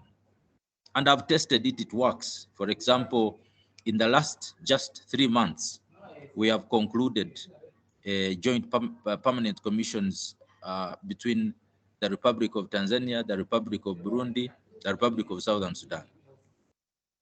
These joint permanent commissions are addressing these particular issues, and these are efforts that are working. What do we do in these joint permanent commissions? We set deadlines to specific initiatives that we agree between the two countries. And then we task members of our principals, both in the different countries, up the level of the minister, so that it now becomes a cabinet issue, and from the cabinet, then the highest officers in those countries make a call.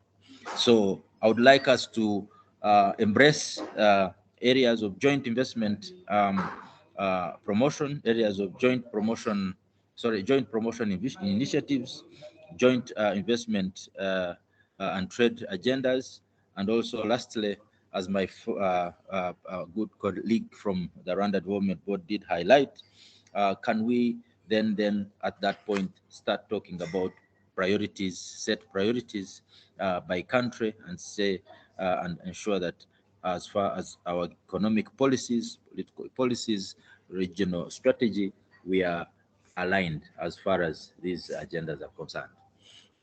The question that follows that talks about how do we identify and suggest key sectors of interest to promote for cross-border investment.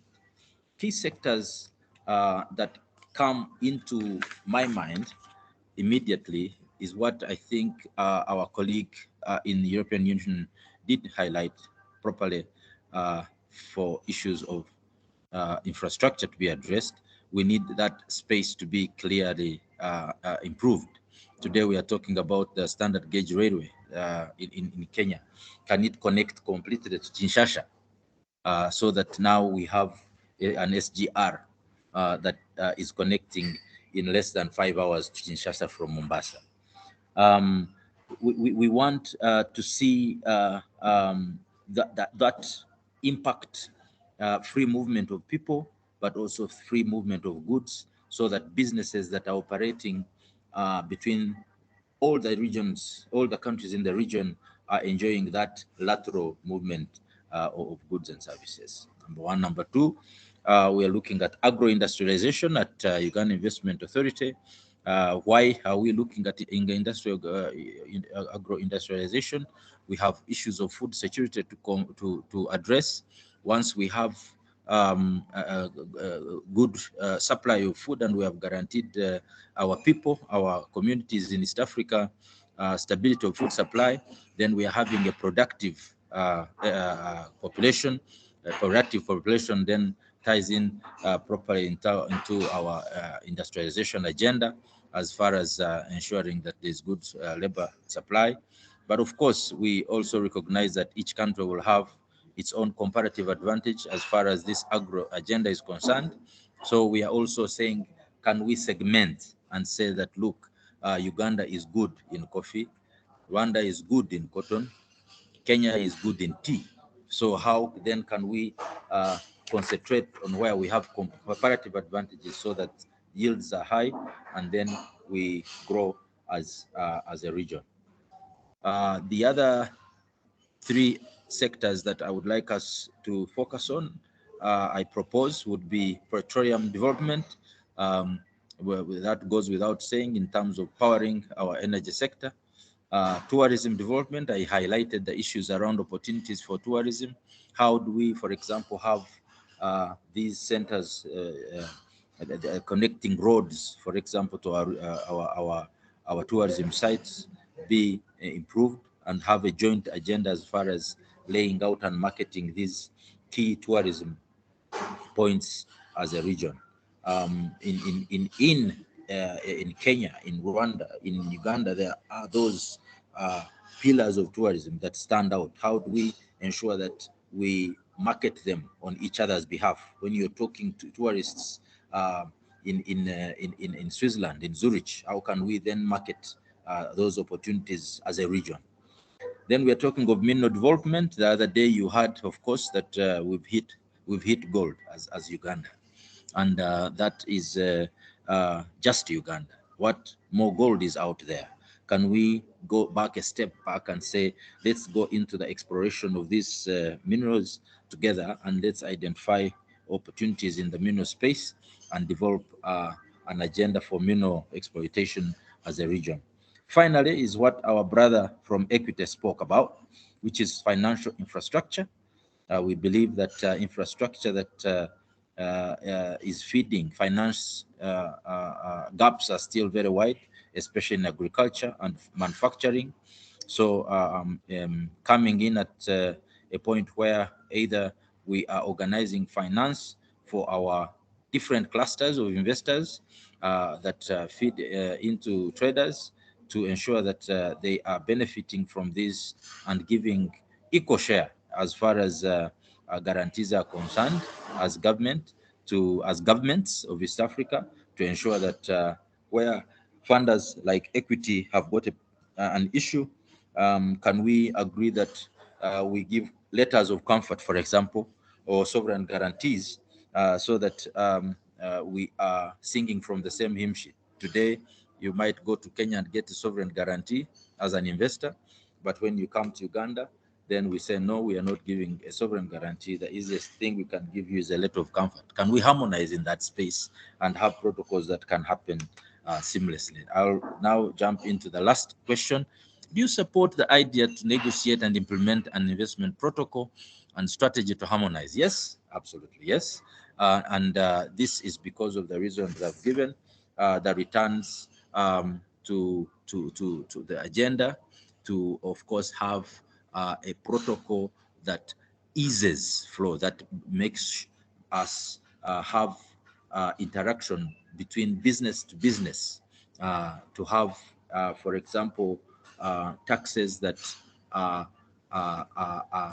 incentives that are tax and non-tax that are working for our investors, and having common, for example, ventures into these sectors that I've mentioned, all will be a good sign for our agenda. I acknowledge the presentation earlier that came through while discussing the barometer, where, of course, we are recognizing that there are different strategies around how. My brother, can you summarize? Can I summarize? We need to conclude this meeting in 5 minutes. If you can just give a concluding remarks on your presentation. Indeed. Absolutely. In terms of the COVID and the strategies that are coming to eradicate the impacts of these challenges, can we also, through our relevant ministries, come together to ensure that we are designing strategies that are for the best interest for all the communities of East Africa. Thank you.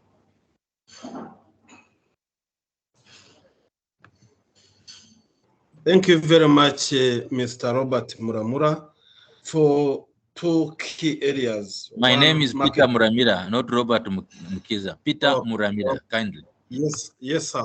Apologies. Thank you, Peter. You advised on marketing EAC as single investment destination, and we are taking note of that in our recommendations further. Now, we are managing time and we are short of time, as you can see. Let me allow the CEO of East African Business Council, Mr. John Bosco Karisa, for two things. One, launching our barometer. Two, closing for us. Then after our CEO, we shall welcome the representative of the EAC Secretariat, Mr. Deogracius Mbarara, for his closing remarks. For those with questions, please write them in the chat as we take note of this. Thank you, CEO. Karibu sana. Yeah, thank you. Thank you very much, Moderator Nathan. And I want to thank all the panelists for the excellent work in terms of discussing the investment opportunities and the challenges that we need to work on the EABC as EAC in terms of deepening our cross-border investment. So I want Madam Rose, who presented the barometer, perhaps to put on her camera so that we officially raise the report and officially endorse the report. So Rose, first of all, to thank you and your team for the good work you've done.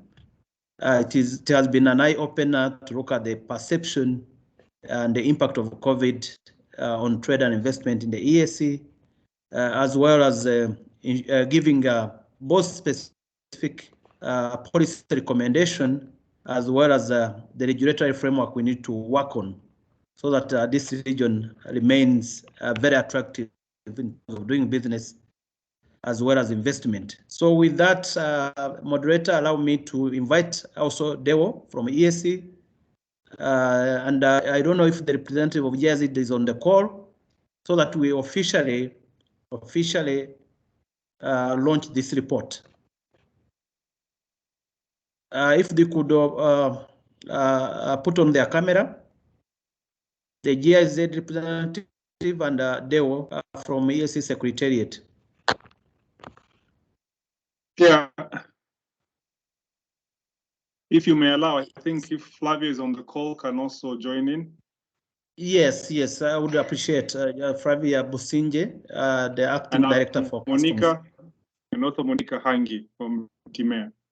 If very allowed. good. Monica Hangi, the country director for Trademark, United Republic of Tanzania. We want to again appreciate you, appreciate the support and wisdom and insight you've provided in terms of improving the business environment in the region. We do appreciate the role played by Trademark, very cardinal. So I think if they are not on the call, if once again, Deo, as you represent the SG, we want to officially launch this report and also take the recommendation. So allow me to give you 1 minute to give a few remarks, then we officially launch the report.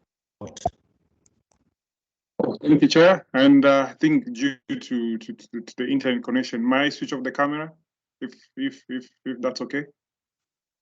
Yeah, it's okay. It's okay. I wanted to see that you are visible and the communication team have taken the photos. Oh, thank you, Chair. Mine first is to appreciate the presenters. I know the time was limited. I know most people would have wished for this session to be interactive, but I wish to appreciate everyone that has participated. I wish to acknowledge the presence of Trademark East Africa. It's good to see them here. And I also wish to see the other representatives from government. I've seen also Gladys GK. I think she's attending from Accra. And then I want to appreciate Pablo for the presentation from Africa Rise, Trade Smart Consult for this barometer, and also all the IPAs and all the comments that I've put forward with regard to promoting or marketing the EAC as a single investment destination. Some of the issues with regard to information, I would like to advise or just request them. There's an EAC investment guide which provides in terms of information for all the EAC partner states and with a link to all the IPAs. The link is provided in the EAC the EAC website. So that can be found there with regard to information on investment opportunities and the requirements for investing into the EAC partner states. And I think some of the issues, I'm not sure if I'm supposed to respond to it now, ED, but I've taken them note, and then no, I think we have taken note. We'll have to, and I see a number of participants have shared their email and the question in the chat. Nathan and my team will collect and correct this information. Then we'll be able to provide adequate response. But a number of them are very good recommendation.